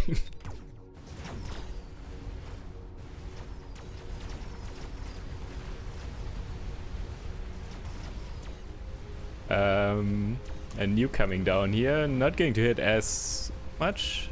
Is it going to hit this one? No. Okay, yeah. Most things were barriered, so nuke not doing nearly as much. Holy my eyes. I forgot how bright the nuke is.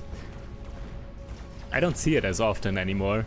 I feel like it rarely shows up and it rarely gets picked. Because oftentimes it shows up way too early, and then you don't want to waste so many credits on that.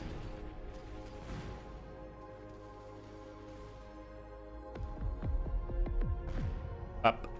Alright, yeah, blues win here. Sad. 1 pack of carry wasps here. Not good enough. Very odd, very odd.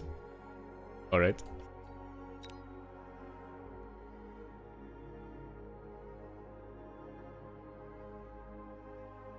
Grassman and Mephisto still going? Yeah, I'm watching this now, I guess.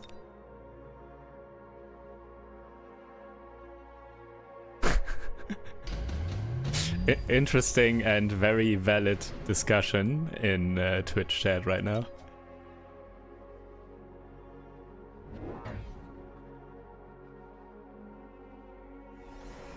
Blue Stressman here. Kind of low, but it's round 10 already. Holy. So, what is this? So many phoenixes. And all stacked phoenixes. And it's not even with jump drive or anything. They were put in these places.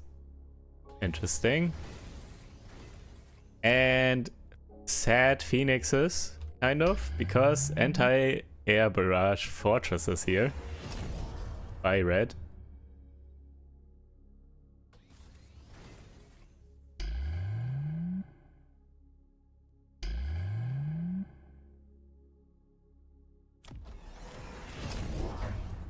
Also carry wait. More carry arclights, and carry arclights are winning here, it seems. Interesting. You rarely see carry arclights, at least in my experience at the moment, at higher level. Interesting that Mephisto is making it work here. Very good. But also, obviously, a lot of other stuff. And these phoenixes, for example, with range and quantum reassembly as well. And these phoenixes being this stacked up, well, now the anti-air barrage is hitting a lot. So yeah, I'm not sure why the positioning, to be honest, by blue. Why all these phoenixes were stacked up like this. Just gets punished here by the anti-air barrage.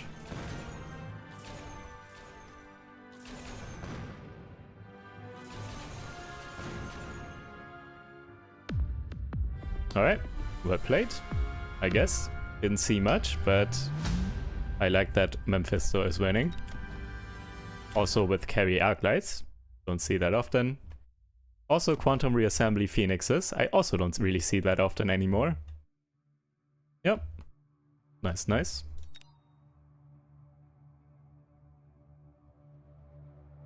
Alright, this was this round, and Cats won, so we are probably going to spectate Cats next. Gotta spectate a full game of Cats for all the cat lovers in chat.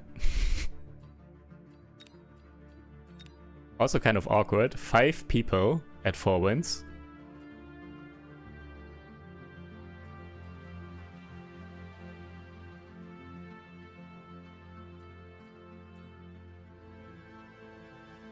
To be honest, I do not know. So I do know Mephisto, like we are kind of online friends, I guess. But I have never heard anything, but if I had to take a guess, I would actually say he's a cat person, but I don't know.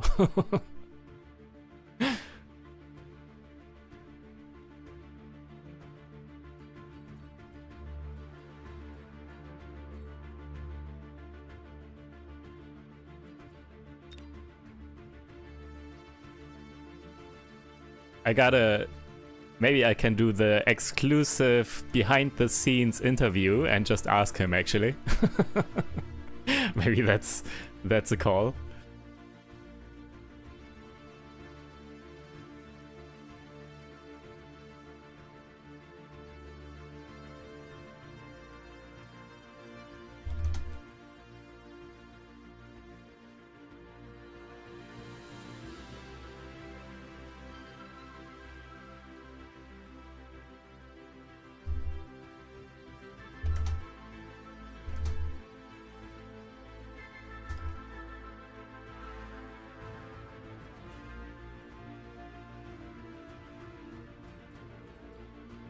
Alright, waiting. I asked. Let's see what he's going to write back.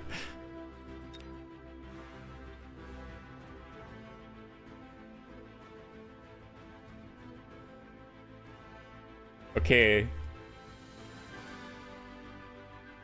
I got the response, no idea, to be honest. So, neither.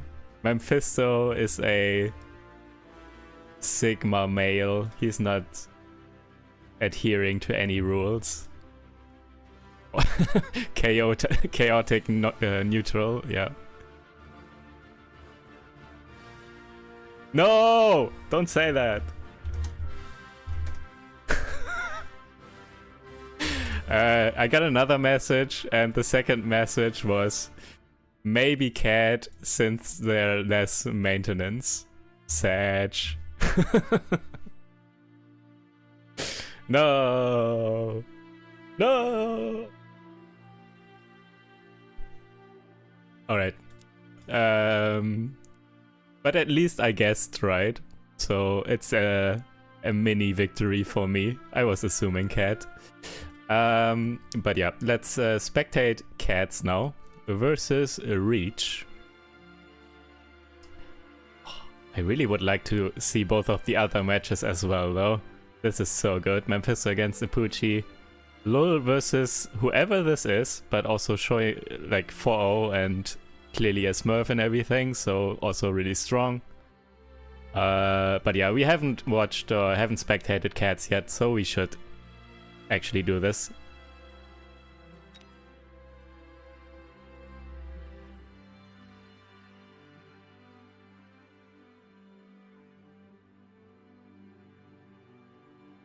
Ipuchi is a dog person, yes.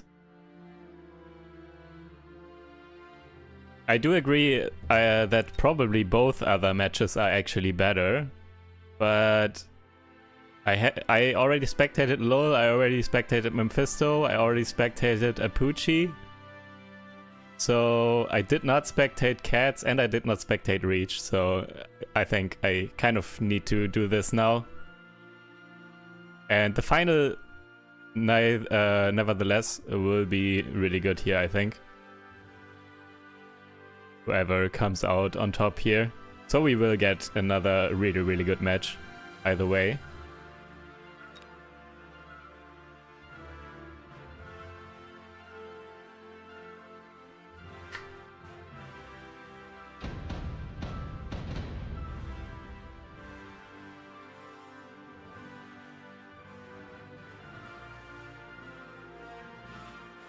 Actually, 1 second. I want to back out for a second. Who did Reach lose to again? I think we watched that, didn't we? Oh, against the underdog person. Okay. Alright.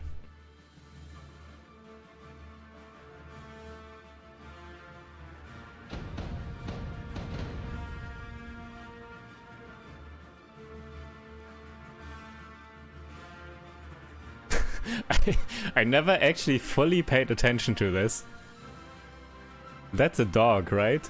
So a cat holding back and tapping the dog on the head. I never really noticed. Let's zoom out a bit more. Right, let's see. Marksman Specialist, interesting choice. Stormcallers, I guess because of Stormcallers and Arclights. This combo is actually pretty good. And with Crawlers added, and Red is Supply Specialist with Crawlers and Stormcallers, and also added Arclights, so yeah, kind of similar. However, there's this level 3 bad boy over here.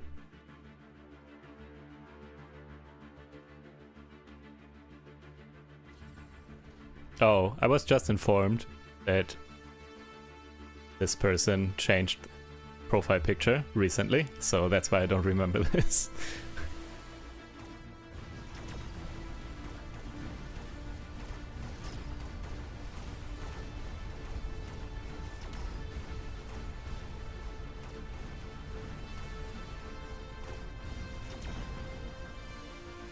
And these Stormcallers snipe the level 3. Oh. Level 3 marksman. Nope, not quite. Actually, oh, close. I never paid attention. If these Stormcallers are dead by the time the missiles land, do they still get the XP? I think they do, right? Does anyone know for sure?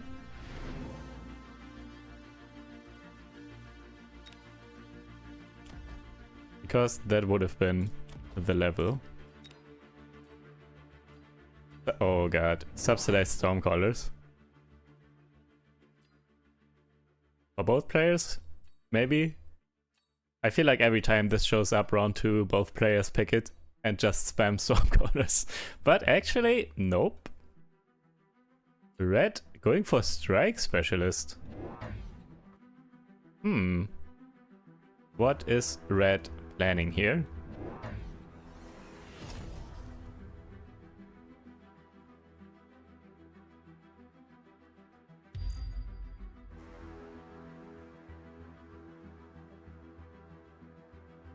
By the way, I really hate this map.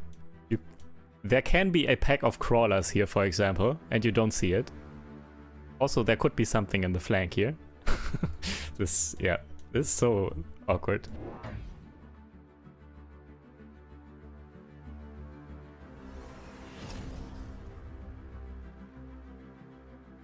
Alright, mobile beacon crawlers to deal, oh god. I think it's stuck. Help.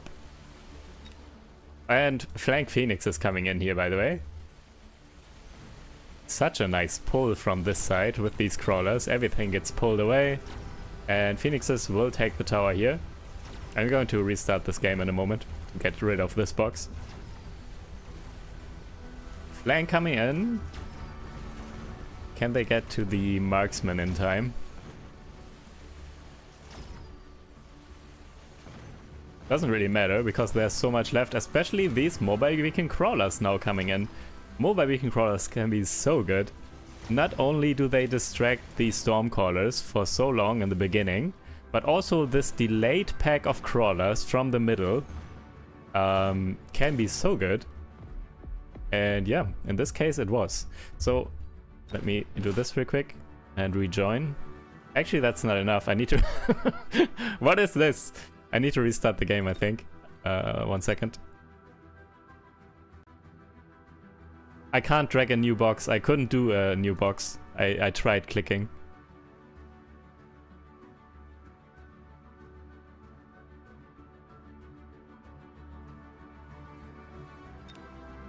It's not a streamer thing, but it's a me thing, I guess. It happens to me every now and then. But when I spectate and talk about stuff, I like to draw these boxes for some reason. It's a habit and I can't stop.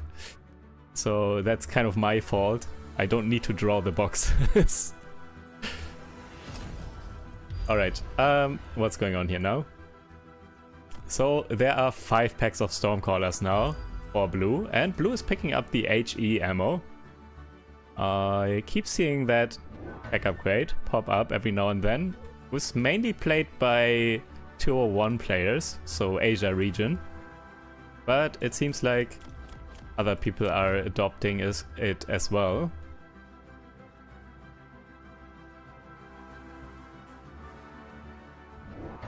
Oh, thank you for the... No! I misclicked, sorry! I wanted to go to the settings.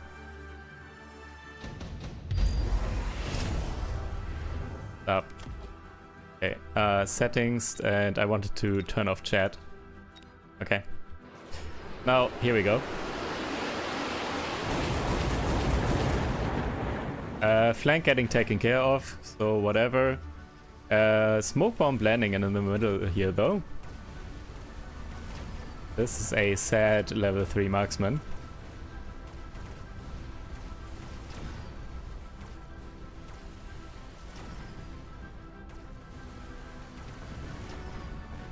Crawlers now coming in a little bit late though.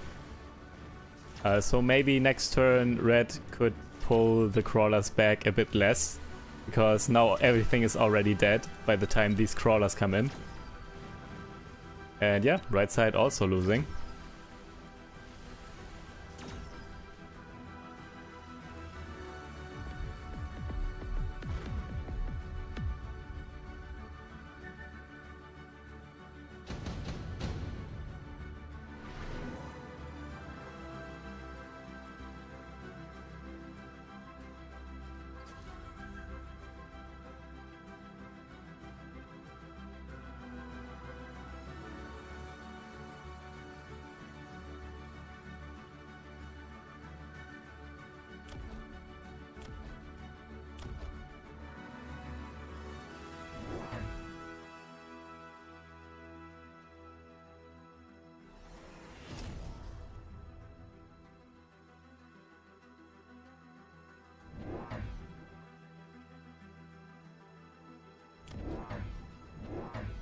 Deployment module Phoenix is here now in the middle.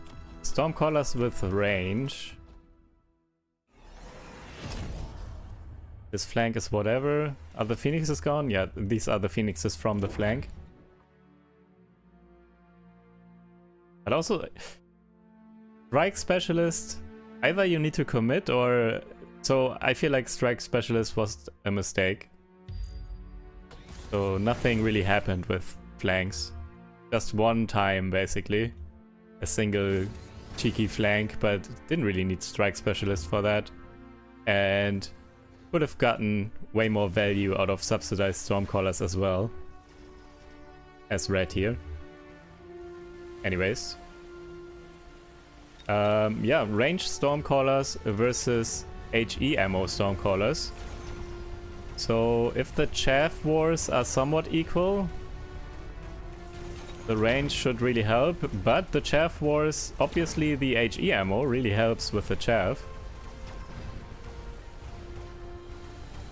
So the range doesn't really matter that much, I don't think.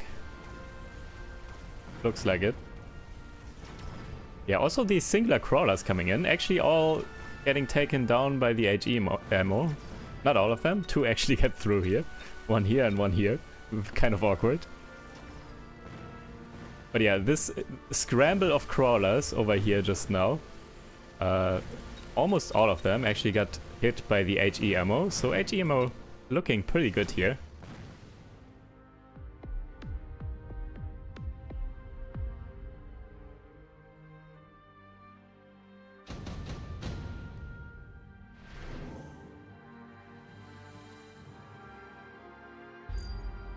Oh, both basically insta-picked orbital. Orbital bombardment for both players. Yeah, it's really good here. So many squishy units and Stormcallers and everything.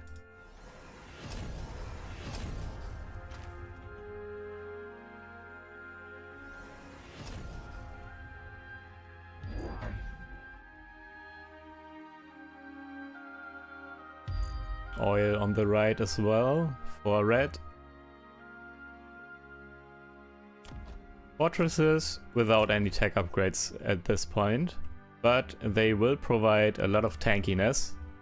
And the only proper damage that red has on the board are basically the Stormcallers. So Stormcallers, level 1 Stormcallers, still take quite a while to take down a fortress.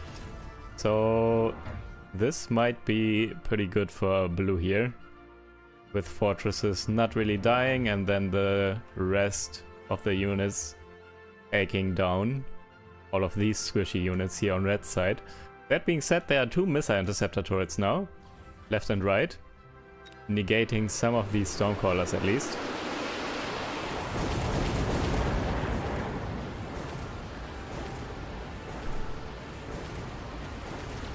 Next turn, by the way, we will probably see fire on the Stormcallers. I'm pretty sure. It would be so good to light this on fire on the right.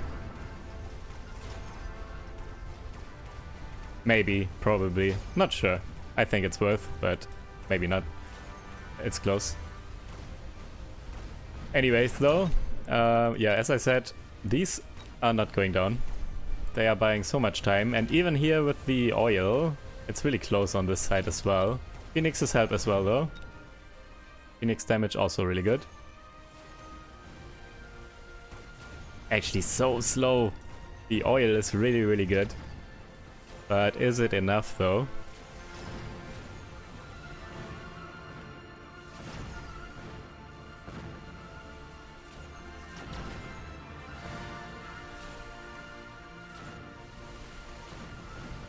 Sad.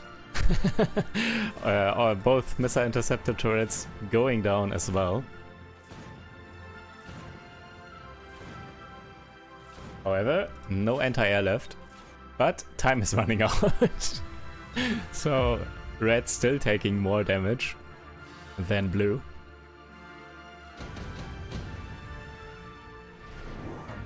And blue is ahead and is kind of comfortable here and is hedging basically by picking up top supply specialist here. Though it's round 6, I feel like round 6 is... it's starting to get iffy, I guess. so late already, kind of. Not too late yet, I guess. 6 is probably still fine. If you are this ahead. And yeah, okay. Red did pick up fire, so this oil will now get set on fire, and all of this small stuff will die on this side. Also will help in general with just chaff clear. So now, yeah, is this coming down to the classic once again? I feel like it should, but I'm not sure if red is going to. So red might want to start picking up melting points now and play melting points and fire callers. Once again, would turn into a melting point versus fortress battle, basically. The classic battle of the ages.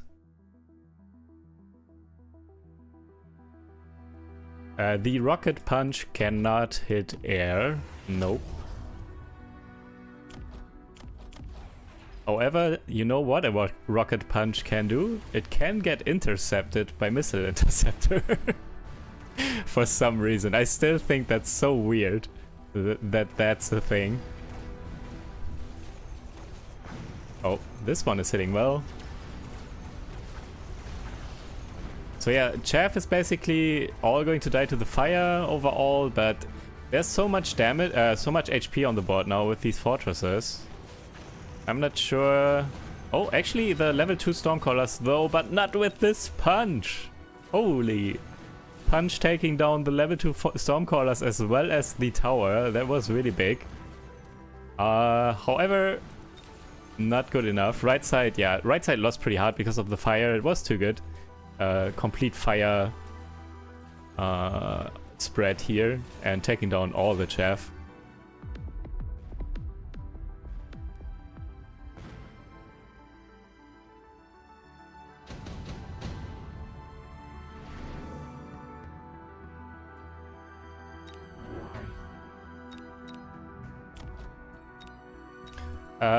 Air is a bait.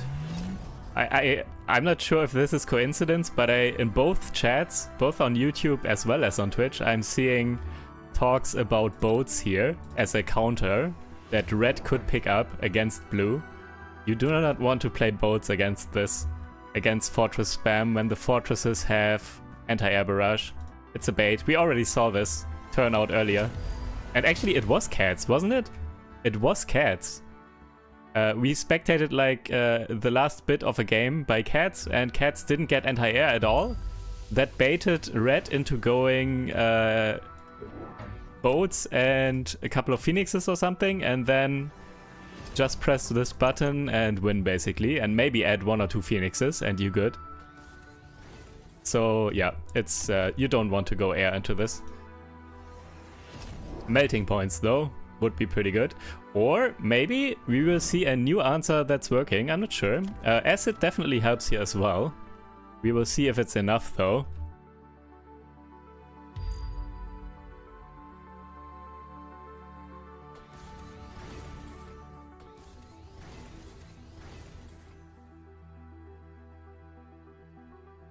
Can the acid do enough, together with the fire Stormcallers, and level 2 by the way, so they deal a lot of damage.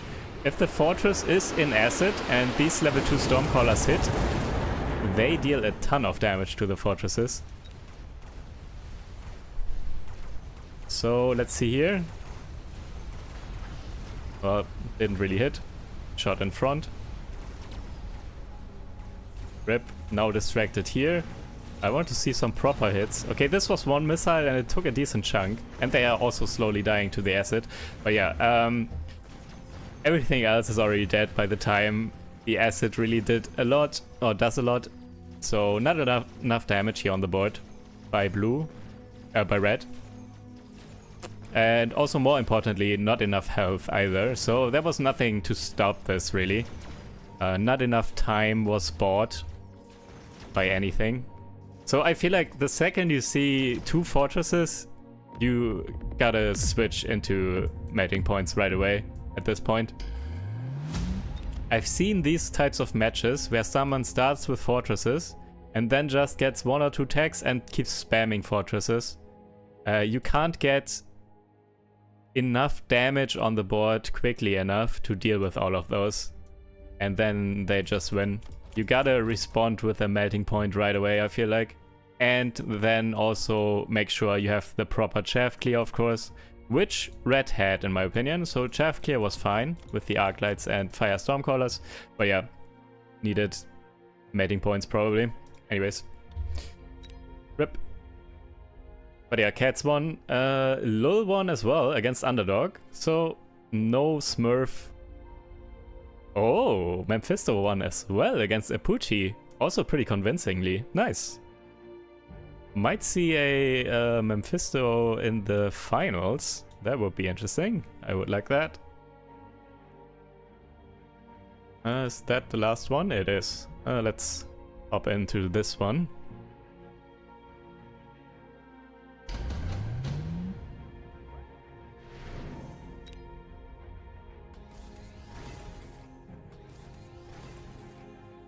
Wow. Fortress Mustang against Fortress. Actually, okay, this is okay. There's also carry arclights here. But yeah, Fortress Mustang here. This is kind of standard stuff. Crawlers in front. Zoom out a bit.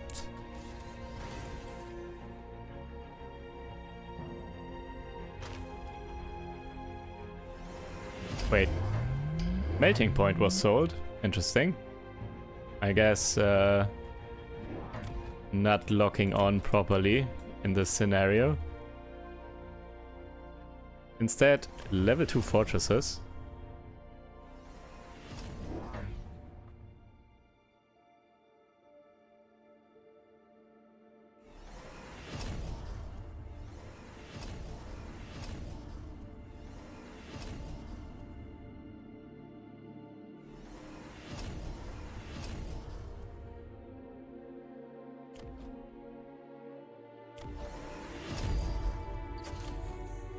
Boats with photon emission behind this.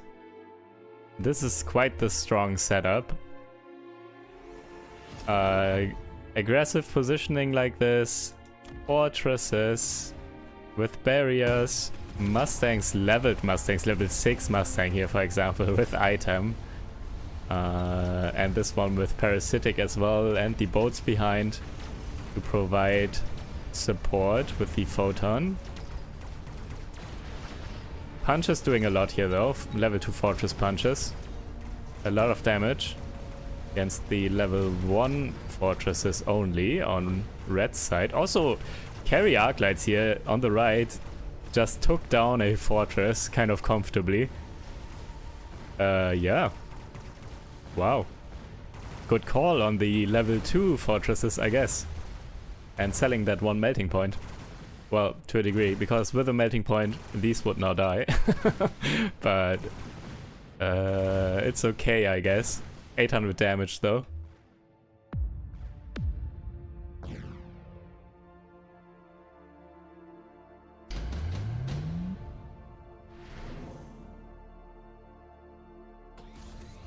Mustang item, probably also for red with the Mustangs. Put it on these, probably.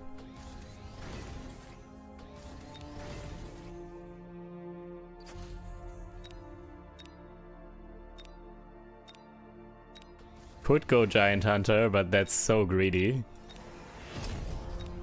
Well, actually for red, I guess, because red is ahead, but at the same time, I would press the advantage at this point.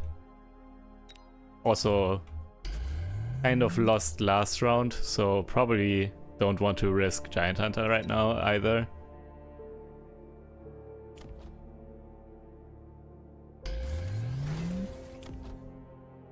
Oh, no punch tag here. Interesting. Red's fortresses without the rocket punch tag. Not even equipped. What is red doing now? Let's see. because this is looking better and better for blue now. More levels here on the fortresses.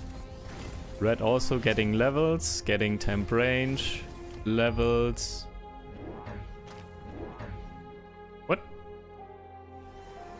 Did red skip? Or where's the... I don't see the attack item, and also no giant hunter or anything. I'm not sure, maybe red also skipped, or maybe red skipped, who didn't skip. More overlords, more photon across the board.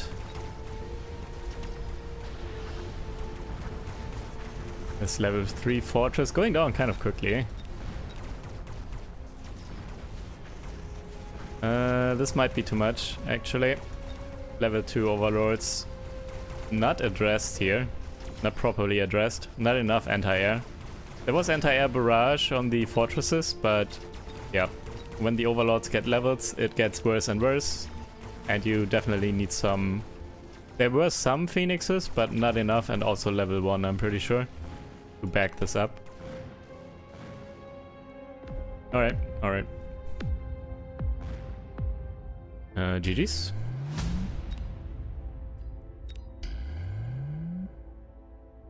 Let's go into the next one. 3 players remaining. Cats, Lol, and Mephisto.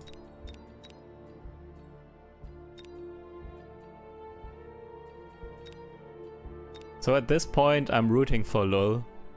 Mephisto outed himself as a sort of cat person. Oh yeah, Cats is going against Apuchi. And Lol against Mephisto. Even though this is going to be a cat versus dog matchup and I really like this, I think I must watch this. Lol versus Mephisto is pretty insane to me. I want to see this.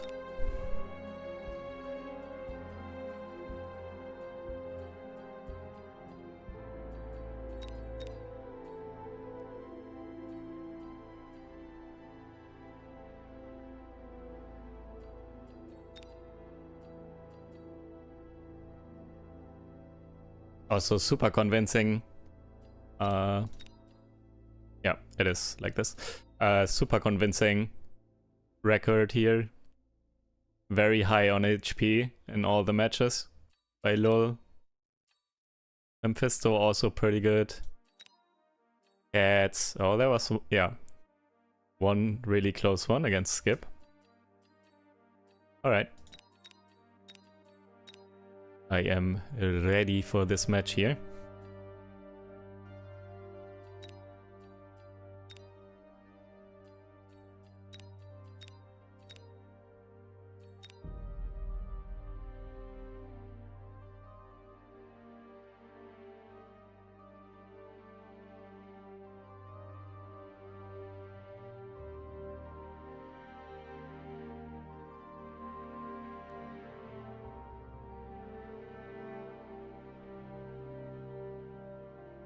While we wait, let me... Wait. While we wait, let me wait. Yes, exactly. Let me give you this. If you enjoy me live streaming, please also make sure to follow me on Twitch if you haven't already. I'm still not fully set on how I want to handle this, but it could end up in a scenario where I want to do all live streams on Twitch exclusively, potentially. I'm not sure yet how I want to handle it, but so not bad to build up my Twitch following, I guess, just in case. So yeah, if you want to see more live, make sure to follow me on Twitch as well, just in case.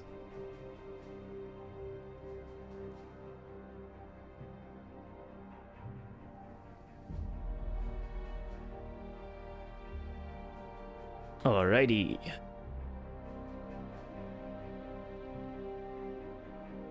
I'm not sure yet, Mr. Toasty. For now, I will do, for a while, Twitch and YouTube at the same time, like I'm doing now. But yeah, I'm not sure. I might just do Twitch and then upload parts of the live stream to YouTube as somewhat edited videos or something. I'm not sure yet how I want to handle it. We will see. Alright, what happened? Also, I'm just reading. Mephisto skipped Giant Specialist. Maybe the loadout was bad. I didn't notice what was offered. Maybe the starting units were that bad or something. And Heavy Armor Specialist for red here. And both players starting with Arc Lights and, well, red is not starting with Arc Lights, but bought some Arc Lights. But it seems like this is very in flavor at the moment. Arc Lights and Stormcallers round 1. We've seen this a lot today. And I also really like this personally as well. I've been picking Arc Lights and Stormcallers for ages. Whenever I see them in a starting setup. Or like Stormcallers and Crawlers and then just add Arc Lights as well. Something like that. Giant Specialist was Arc Light plus Phoenix. Okay, I'm not Mephisto, but I would have picked that for sure. That is my favorite start ever. Giant Specialist with Arc Light and Phoenix. I really like that start. So yeah, but Mephisto apparently doesn't.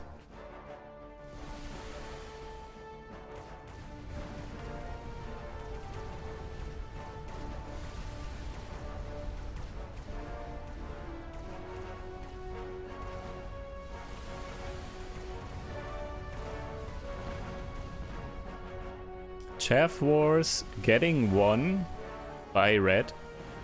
Some crawlers actually coming through. And yeah, that makes all the difference.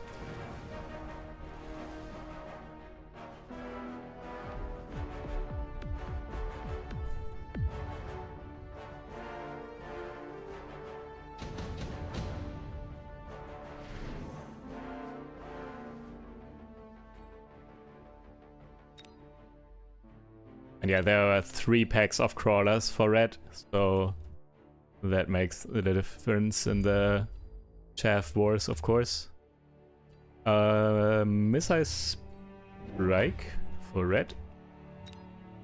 Going to take down some Stormcallers and a couple of crawlers.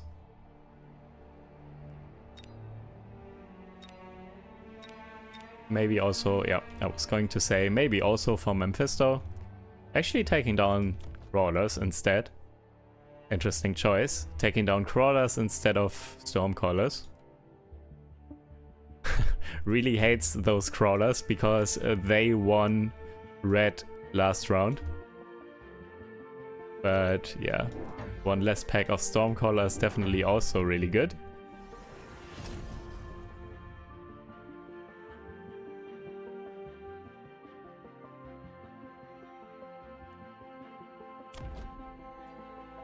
Phoenixes or Mephisto.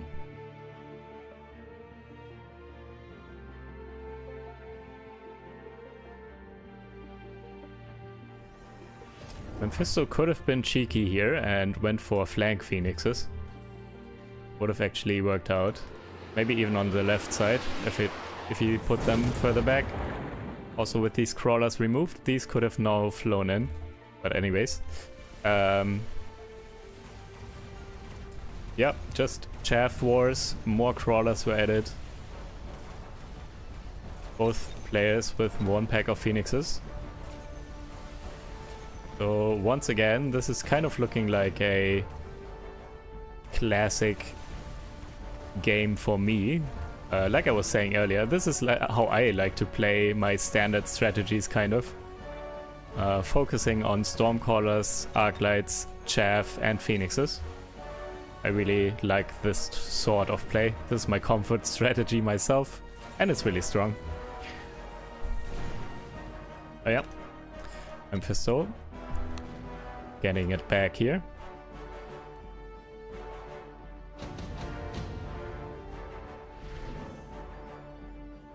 Laser sight is so good on Phoenixes. Might also get picked up by Mephisto. Especially if it comes down to a Phoenix one-on-one kind of, which happens not seldomly early on. So would make sense to pick up laser sight for both players to put on Phoenixes. Yep, getting on the Phoenix.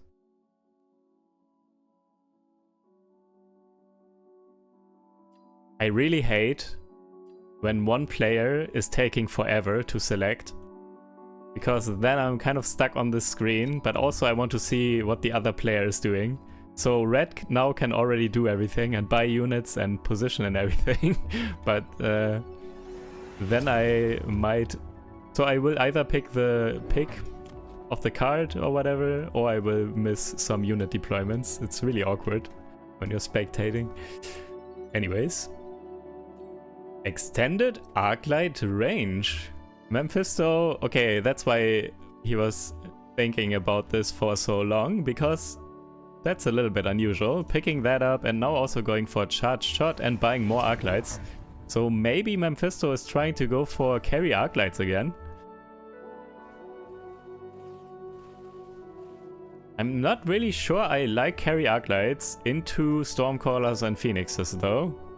It's a bit awkward.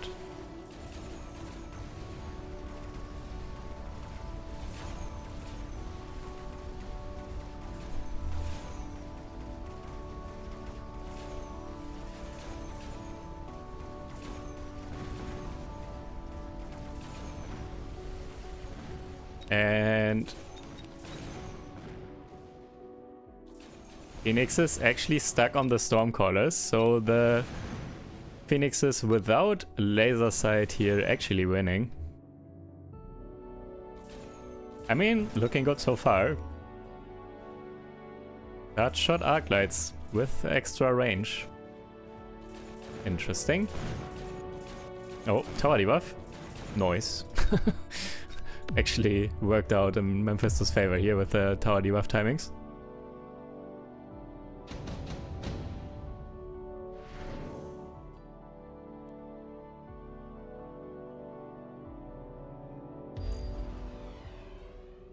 Smoke bomb for Lul.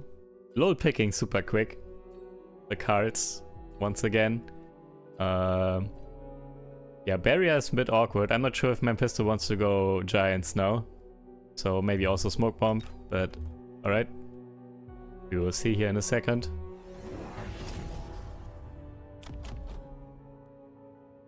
Also, by the way, I really wish when you're spectating that the newly bought units would also have this green shimmer under them. Just like when you're playing yourself. So I would like to see which of these units were bought this round. That would really help with spectating. I'm not sure why it's not showing that, because the information is there. It is being displayed when you're playing yourself here.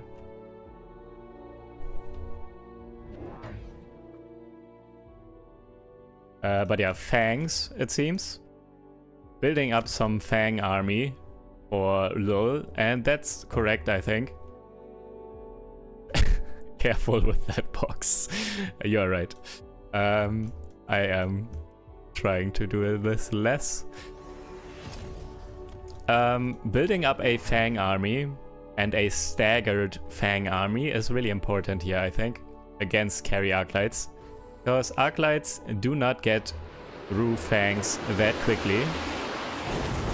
And all this extra damage and everything from charge shot in this case just gets lost anyways on the Fangs because they overkill. And especially when the Fangs get shields as well, portable shields, these Arclights will take a long time to get through all of those. And during that time, Stormcallers and Phoenixes, for example, can take them down. And that is what Lul is doing here. And that is also why I personally do not like carry Arclights. They can get countered kind of easily in my opinion. But I haven't encountered any high level, very strong player trying this against me in a while, so maybe I need to do some custom games against Mephisto and let Mephisto play carry Arclights or something and check out how that goes.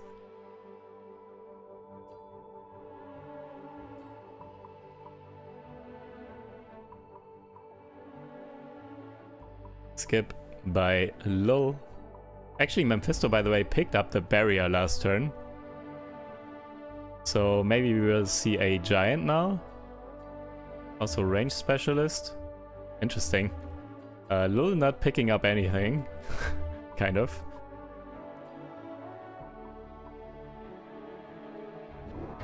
Range specialist definitely helping. And the Lul special coming down. A war factory. And yeah, this is also kind of a hard counter to carry Arclights as well. It has too much health. And the AoE damage from Arclights is completely useless, doesn't matter. And yeah, the damage from the War Factory itself is also really good at dealing with Arclights.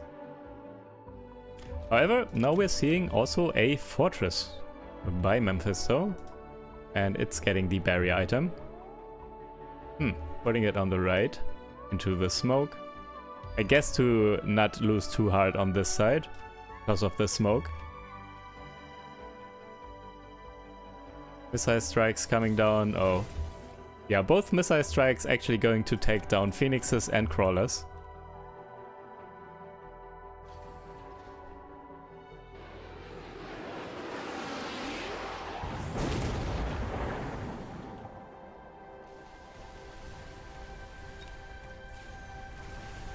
Yeah, I don't really see Mephisto taking down this War Factory, to be honest. It has too much health.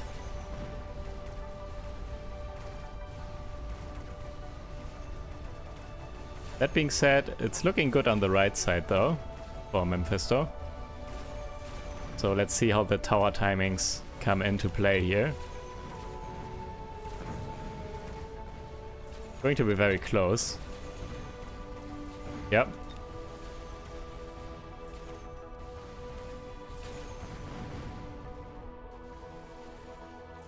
Mephisto not really getting value here, because the units are too far away to get value from the tower debuff. But, is it?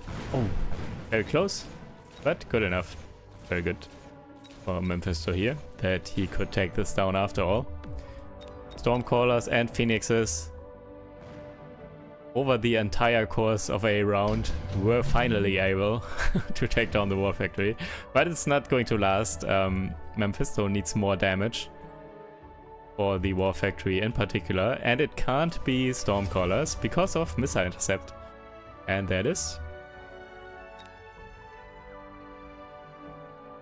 So now there is less damage on the board basically by Mephisto. And another War Factory added. So yeah, Mephisto needs damage, period. And a lot of damage to get a hold of this. It was so close last turn already, but now there's another War Factory and Stormcallers don't do anything. However, Melting Point getting added, and that is the correct call in my opinion, because that is damage.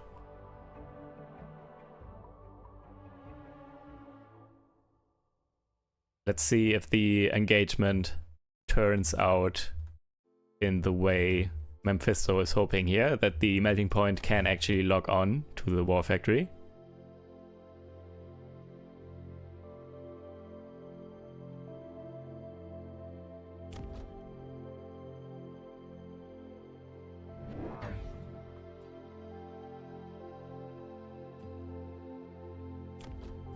It's the splash range of the War Factory is the exact same as a fortress.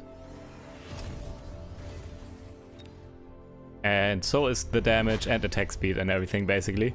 So it's very close to the War Factory attack is basically, I always think of it as a fortress attack when I think about it. Also there's a second Melting Point now on the right, and they are both locked on to the War Factories already. This is huge from Mephisto, taking down both war factories super quickly. This is going to be such a devastating round for red here. Uh-oh.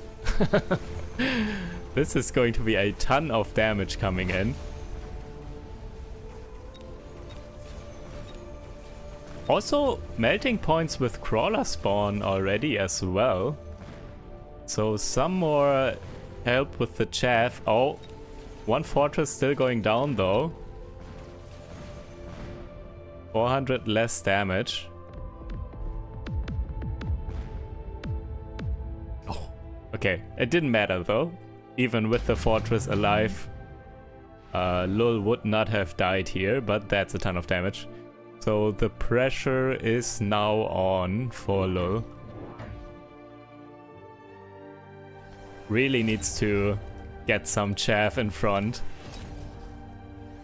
And yep, adding fangs in front on both sides and is adding Phoenix production as a tech on the war factories as well. Okay, is this chaff enough to protect the war factory? Still feel like portable shield needs to come out here on the fangs. But war factory is expensive and also have upkeep. So not a ton of credits available here for LoL. This portable shield upgrade would be quite big, in my opinion. And 2 more melting points, and now the melting points also have EMP.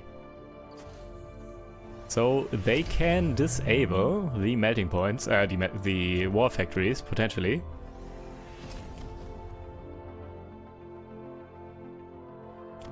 And then no more Phoenix production and no more missile interceptors, so the Stormcrawlers will actually once again do something.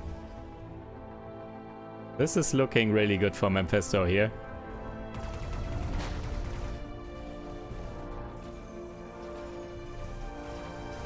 By the way, EMP though also gets kind of intercepted by the missile interceptor on the war factory, but it's not like 100%, so it's okay, I guess, to still have EMP on the melting points here.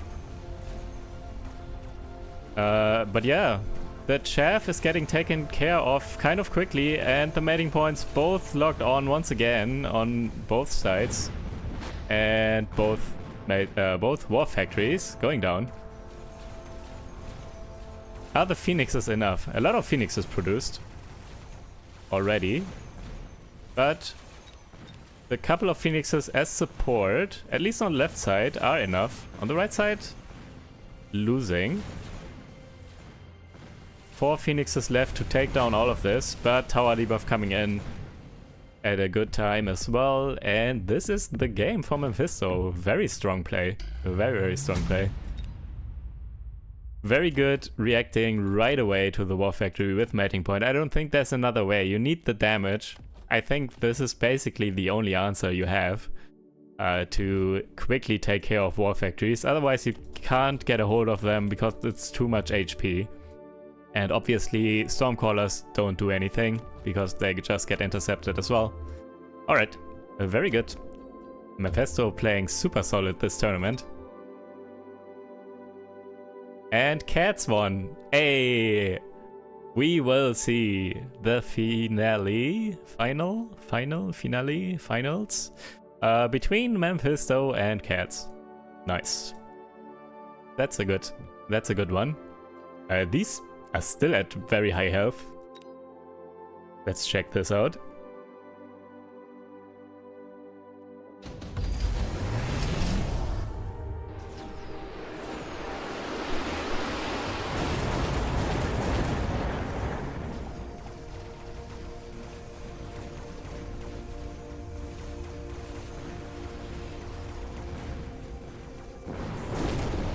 Kind of useless nuke here, I think.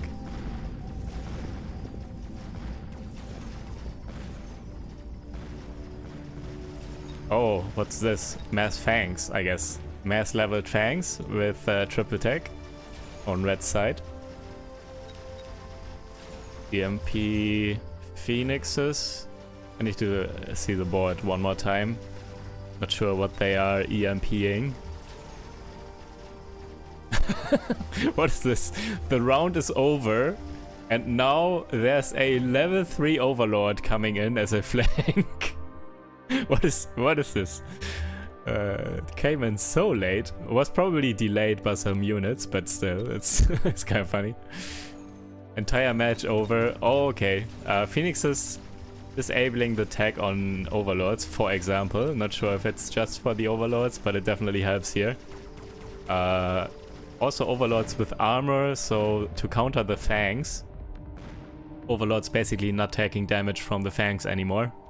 But yeah, Phoenixes can disable that. Lightning Storm. Alright, what's going on here? Yeah, I guess the EMP is for the Overlords actually. Also there's a level 3 hacker here. Level 2 hacker. So much stuff on the board. Some wasps. A ton of Fangs everywhere. So yeah, kind of carry Fang, but also Photon Rhinos, EMP Phoenixes, some Steel Balls, level 1. This is kind of random, but kind of interesting at the same time.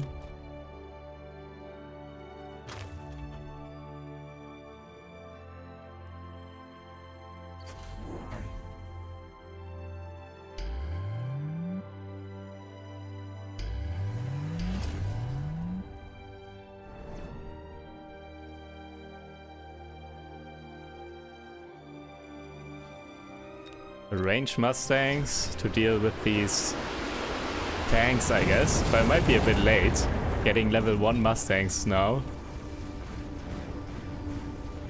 These Fangs are pretty buff and pretty scary. They just one-tap one-tap these Mustangs. Fire here though, going to take down all of these Fangs. But yeah. Thanks. Too much. Looking good for red here. Actually, anyone voting? Not really. I would vote for red here, even though blue was very far ahead apparently.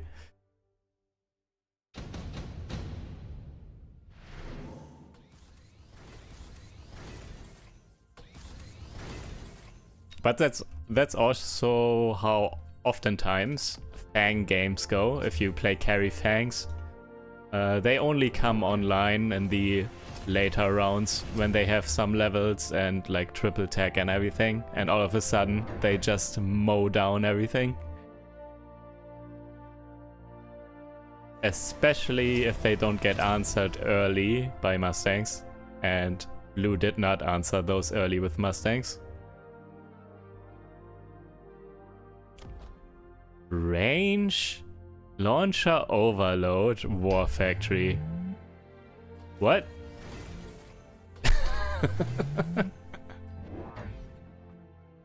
I feel like Fangs and Phoenixes were the problem for blue here last turn. And this does help exactly 0 with both of those problems. So that is kind of goofy. But okay, I respect it. I respect it.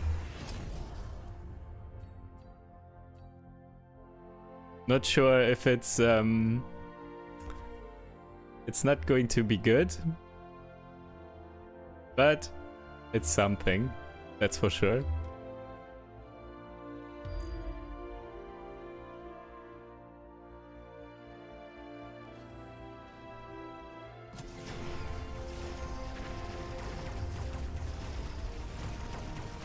Getting surrounded now by more Fangs, by the way, and all the flanks. Yeah, just getting rushed down here. Getting temp range and speed on the tower as well by red. And yeah, it's just getting overrun. And this War Factory does literally nothing. Rip a Roni. That's an Omega Rect, if I've ever seen one. Also perfect lethal, kind of. GG. Alright, I am ready for the final here. Mephisto against Cats. So, since Mephisto is kind of undecided on cats and dogs, just maybe slightly leaning towards cats, I know who my clear favorite is.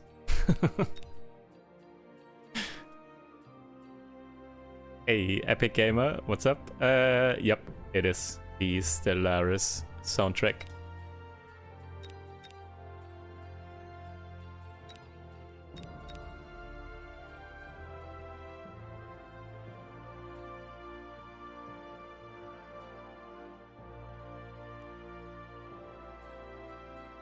Alright, I am ready.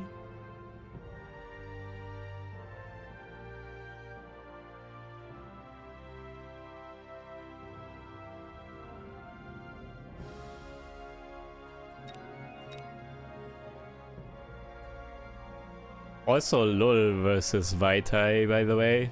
Probably also a really good match, but yep.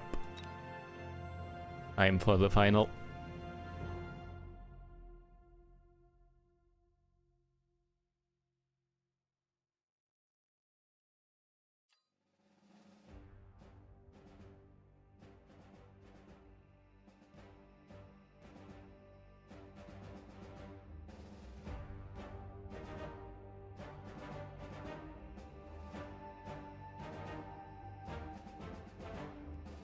Getting some water real quick. We'll be back in a minute.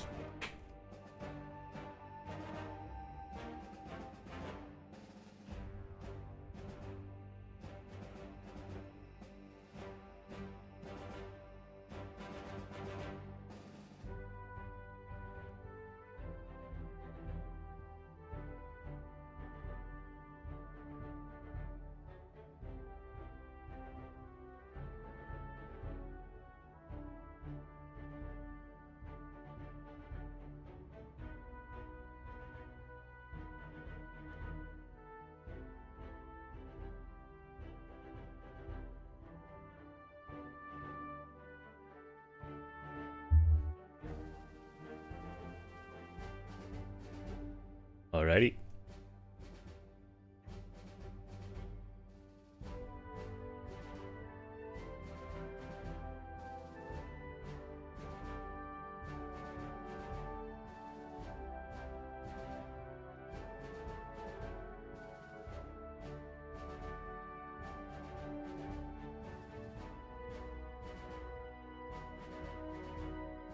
$5 if Cats wins. Now I am conflicted.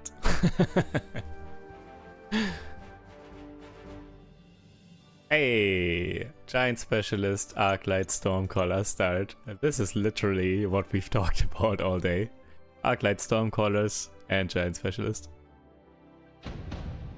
And Cats is Crawlers, Phoenixes, and the Marksman Specialist. I'm doing this just because I don't care if I lose. I'm hedging my my emotions here. So either Mephisto wins and I also get some points, or I get $5 or something, I guess. Actually, I feel like I should have voted for Cats, to be honest. Because I don't mind if Mephisto wins. I think that would have been the better hedge, actually.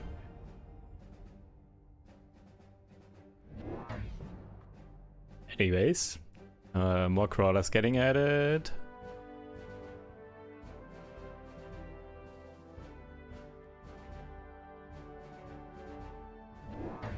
Yep, even more crawlers.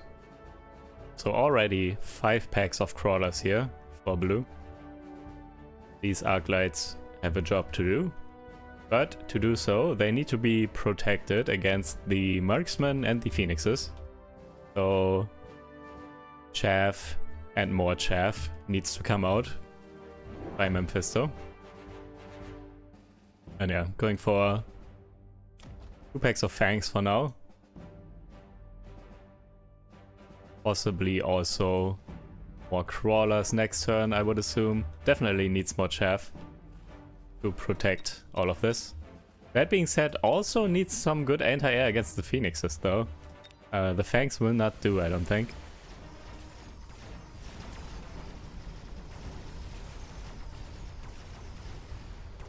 Yeah, actually red needs more anti-air and blue needs actually a little bit better chaff clear as well. The fangs are quite annoying here for the marksmen and phoenixes.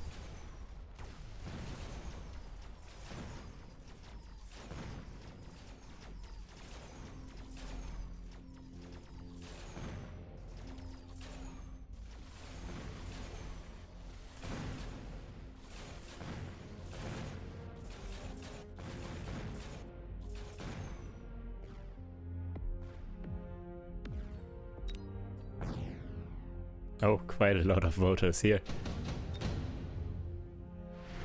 Okay, supply both players probably.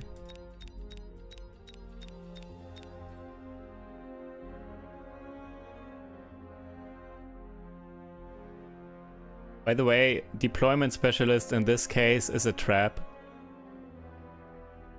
Because you can deploy, or it's not a full trap, because you can also theoretically deploy 4 units around, but you could deploy the 3rd unit with this mass recruitment anyways, with the 50 extra credits that you get from supply specialists, and every round that you do not deploy 3 units, you actually get 50 extra credits basically. So yeah, I think supply specialist is basically strictly better.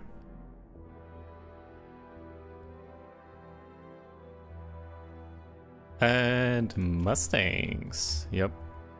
But also Stormcallers. So 1 pack of crawlers in the front here.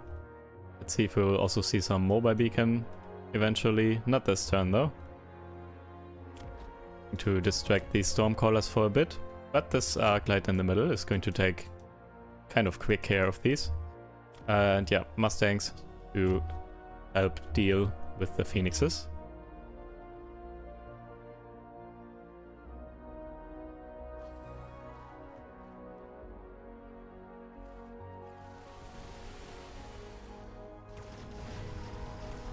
Everything gets clumped up here though.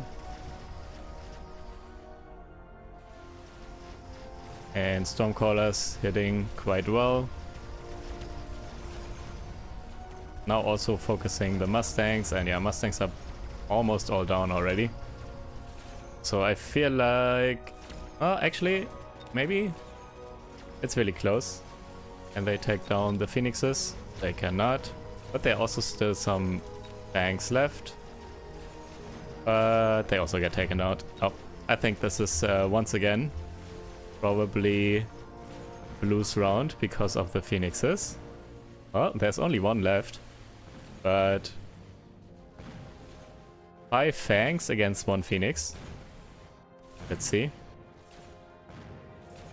Actually tower debuff and now something else is blocking. It's so close. Oh, thanks. Good enough.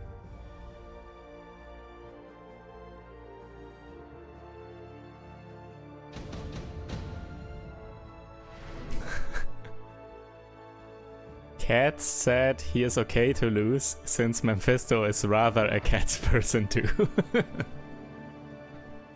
Interesting, interesting. Oh, mass-produced Sledgehammer showing up, and Cat's picking it as well.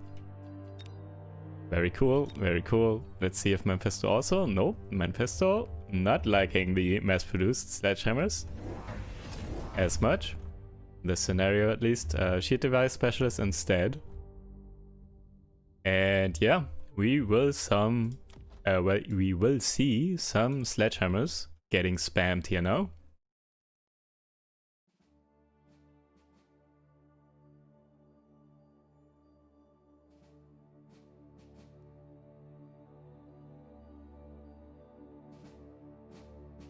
more Mustangs and a pack of Phoenixes here for Mephisto on the right side. And more Stormcallers were added by blue, as well as this one pack of Sledgehammers.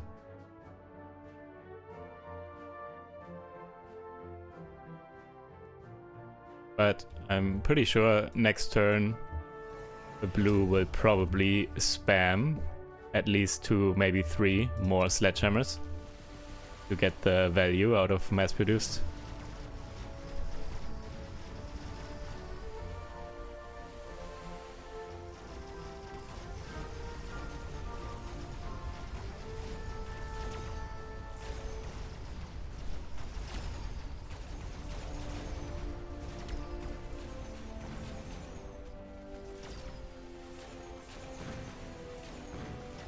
Alright, winning the right side, Mephisto here. Left side is getting run over though.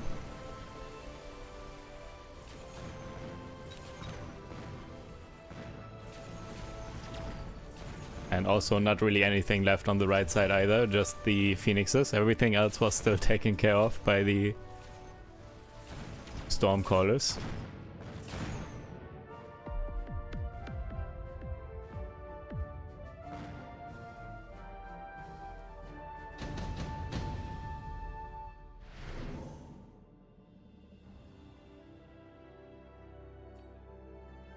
Okay, will we see a giant now? Nano Repair was picked by Mephisto, and Mephisto is Giant Specialist, and there's not a giant on the board just yet. And here we go. Fortress. What other giant do you need? Well, maybe War Factory actually.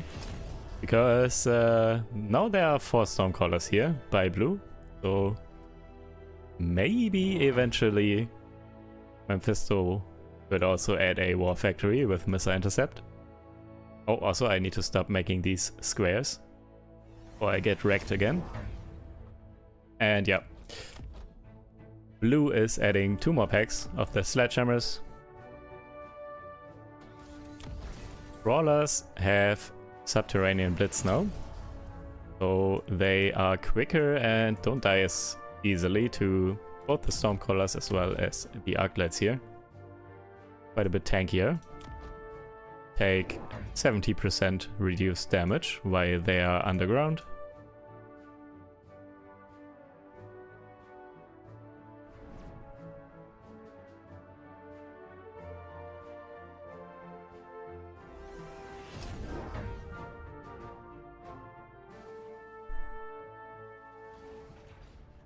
So given how Mephisto won the right side last turn, should also win this turn, I'm pretty sure, with the added fortress.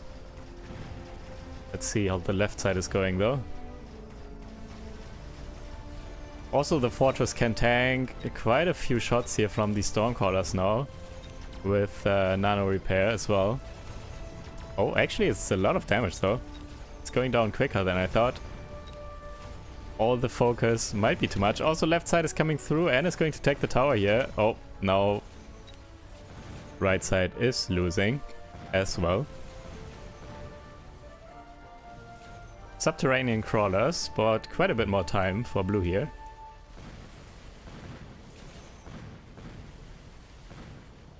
And yeah, not looking good for red.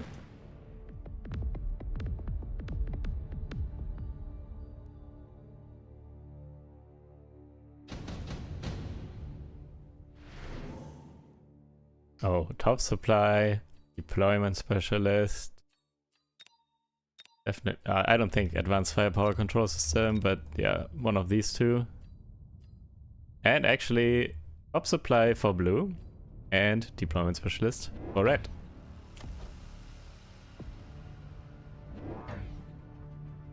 And blue is answering right away, even though it worked out last round. Blue not taking any chances here, going for the melting point right away, opposite of the fortress here.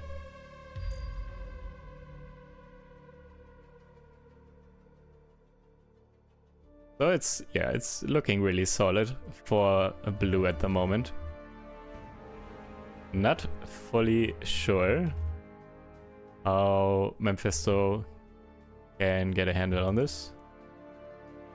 Also top supply, so the longer the game goes on now, Blue will get ahead in economy more and more.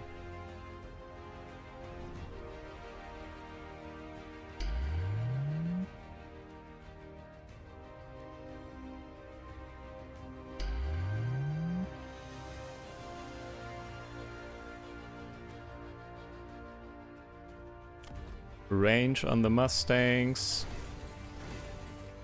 And yeah, that's really important, I think. The levels on the arc lights, so they can still one-shot the subterranean crawlers.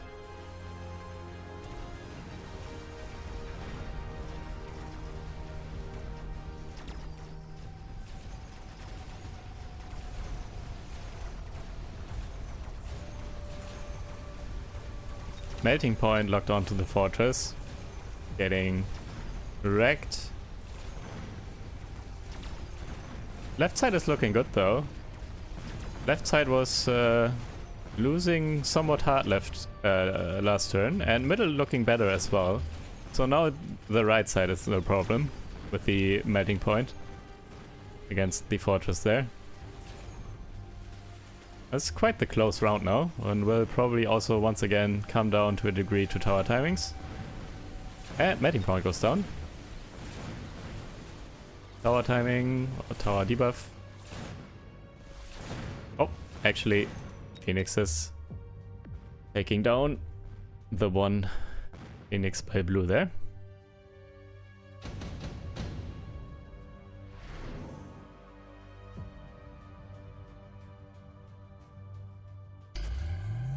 Area for Blue on the melting point, and melting point getting range upgrade, and another melting point getting picked up as well on the other side, just in case there is another giant this turn on this side.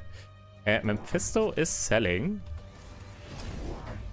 the fortress. Wait, I'm blind. Where's the item? Oh, okay. So repair is not equipped yet, but there are Mustangs now with parasitic ammo, which was picked up here. Is Mephisto just going to abandon giants now? Because there are melting points. If so, what else is he going to do? Is this going back to standard chaff plus... never mind. Also going for a melting point. But these don't have range yet. So getting outranged by the tagged melting points. So Mephisto kind of confident that he can win the kind of mirror matchup. Chaff, chaff clear, and melting points. Sledgehammers though with Mag Rage. Helping a lot with chaff clear as well. Mephisto also likes to sentry these all the time, so, and putting down so many bubbles. And Cats has top supply, keep that in mind. So economy wise, Mephisto is starting to lose more and more. He really kind of needs a hard win here. But it does not look like it.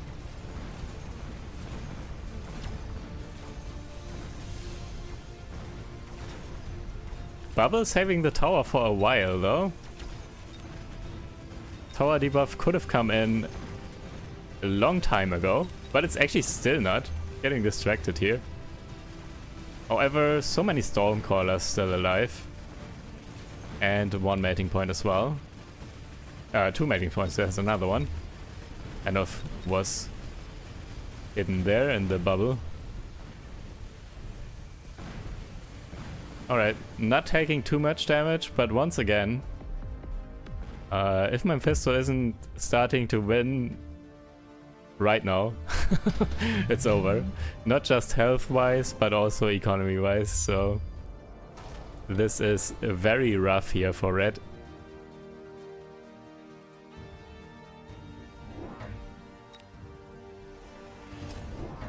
Orbital coming down, more melting points coming down.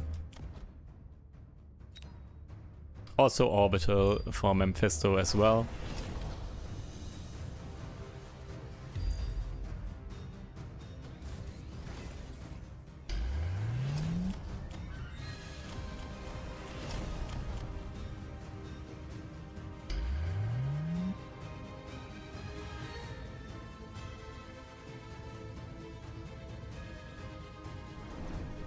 Mephisto still has a lot of credits left, so let's see what he's cooking.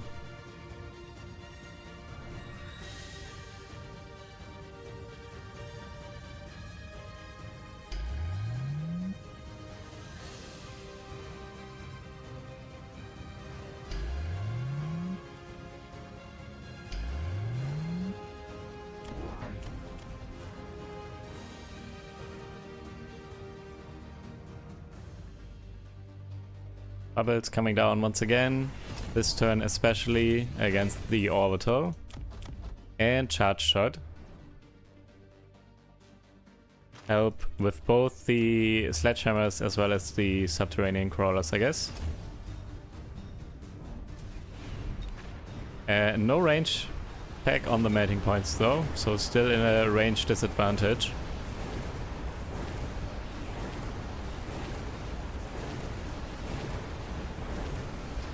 Melting points also taking down these leveled arc lights, which also hurts. They're not just there to take down the melting points. A couple of other good targets here with the arc lights. And yeah, outranged. This is too much, I am sure. Getting surrounded by range melting points. And stormcrawlers basically. And yeah. Economy was won here. Also mass-produced overlords was picked at some point, I didn't even see. But it doesn't matter, no overlords came out. And yeah, this is GG's. Well played, unfortunately, by Cats. And yeah, not as close as I would have loved this match. Mephisto kind of fell behind round 3 or 4 or something. I feel like the turn or the turn after mass-produced sledgehammers was picked. Mephisto started to not be able to keep up anymore. And then it got worse and worse when Cats picked top supply and Mephisto kept buying barriers and sentries and everything, so lost economy round after round. And in the end, Cats probably had like 1k credits more in units on the board here. But yeah, alright. Also, I don't mind actually that Cats won, because Cats picked mass-produced sledgehammers. And I love mass-produced sledgehammers, so it's Mephisto's fault that he didn't pick mass-produced sledgehammers. So, deserved loss, I guess. Alright. That was... Wait, actually, is anything else cool going on before we finish this up? Hey, insight loss. Thanks, Mephisto. And for some reason, this was the longest match. I don't know how that happened, but alright. GG's.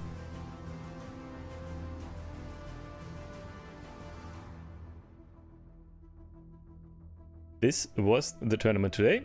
Cats extremely strong. Going through kind of clean. Mephisto though also very strong showing. Just the final was not quite as good. Also some Smurf, whoever this is, coming in third. And yeah, Vaitai, Apuchi, Lol, the regular strong names in my opinion. But yeah, alright. Thank you guys for watching. If you would like to send me a replay or something that I should have a look at, you can find my email on my YouTube account in the About section and send it over there. I don't have anything else set up or anything, so yeah, just email. That's fine. Cats is a Smurf too. Yeah, I know actually, but at this point, Cats has been playing on this account for a couple of weeks at least. And so it's not really that much of a Smurf anymore, in my opinion. But yeah, anyways. Thank you guys for tuning in. Also, oh, I didn't say thanks. Mr. Toasty, thank you very much for the promised, for some reason, $5 because Cats won. So yeah, alright, thank you very much. And I guess at least this week Cats are a little bit better, kind of. Alright, anyways, thank you guys for watching, and I will see you in the next video or live stream. I will not live stream tomorrow, that's for sure, but probably on Monday again. So yeah, maybe see you on Monday or in the video tomorrow. Take care. And bye.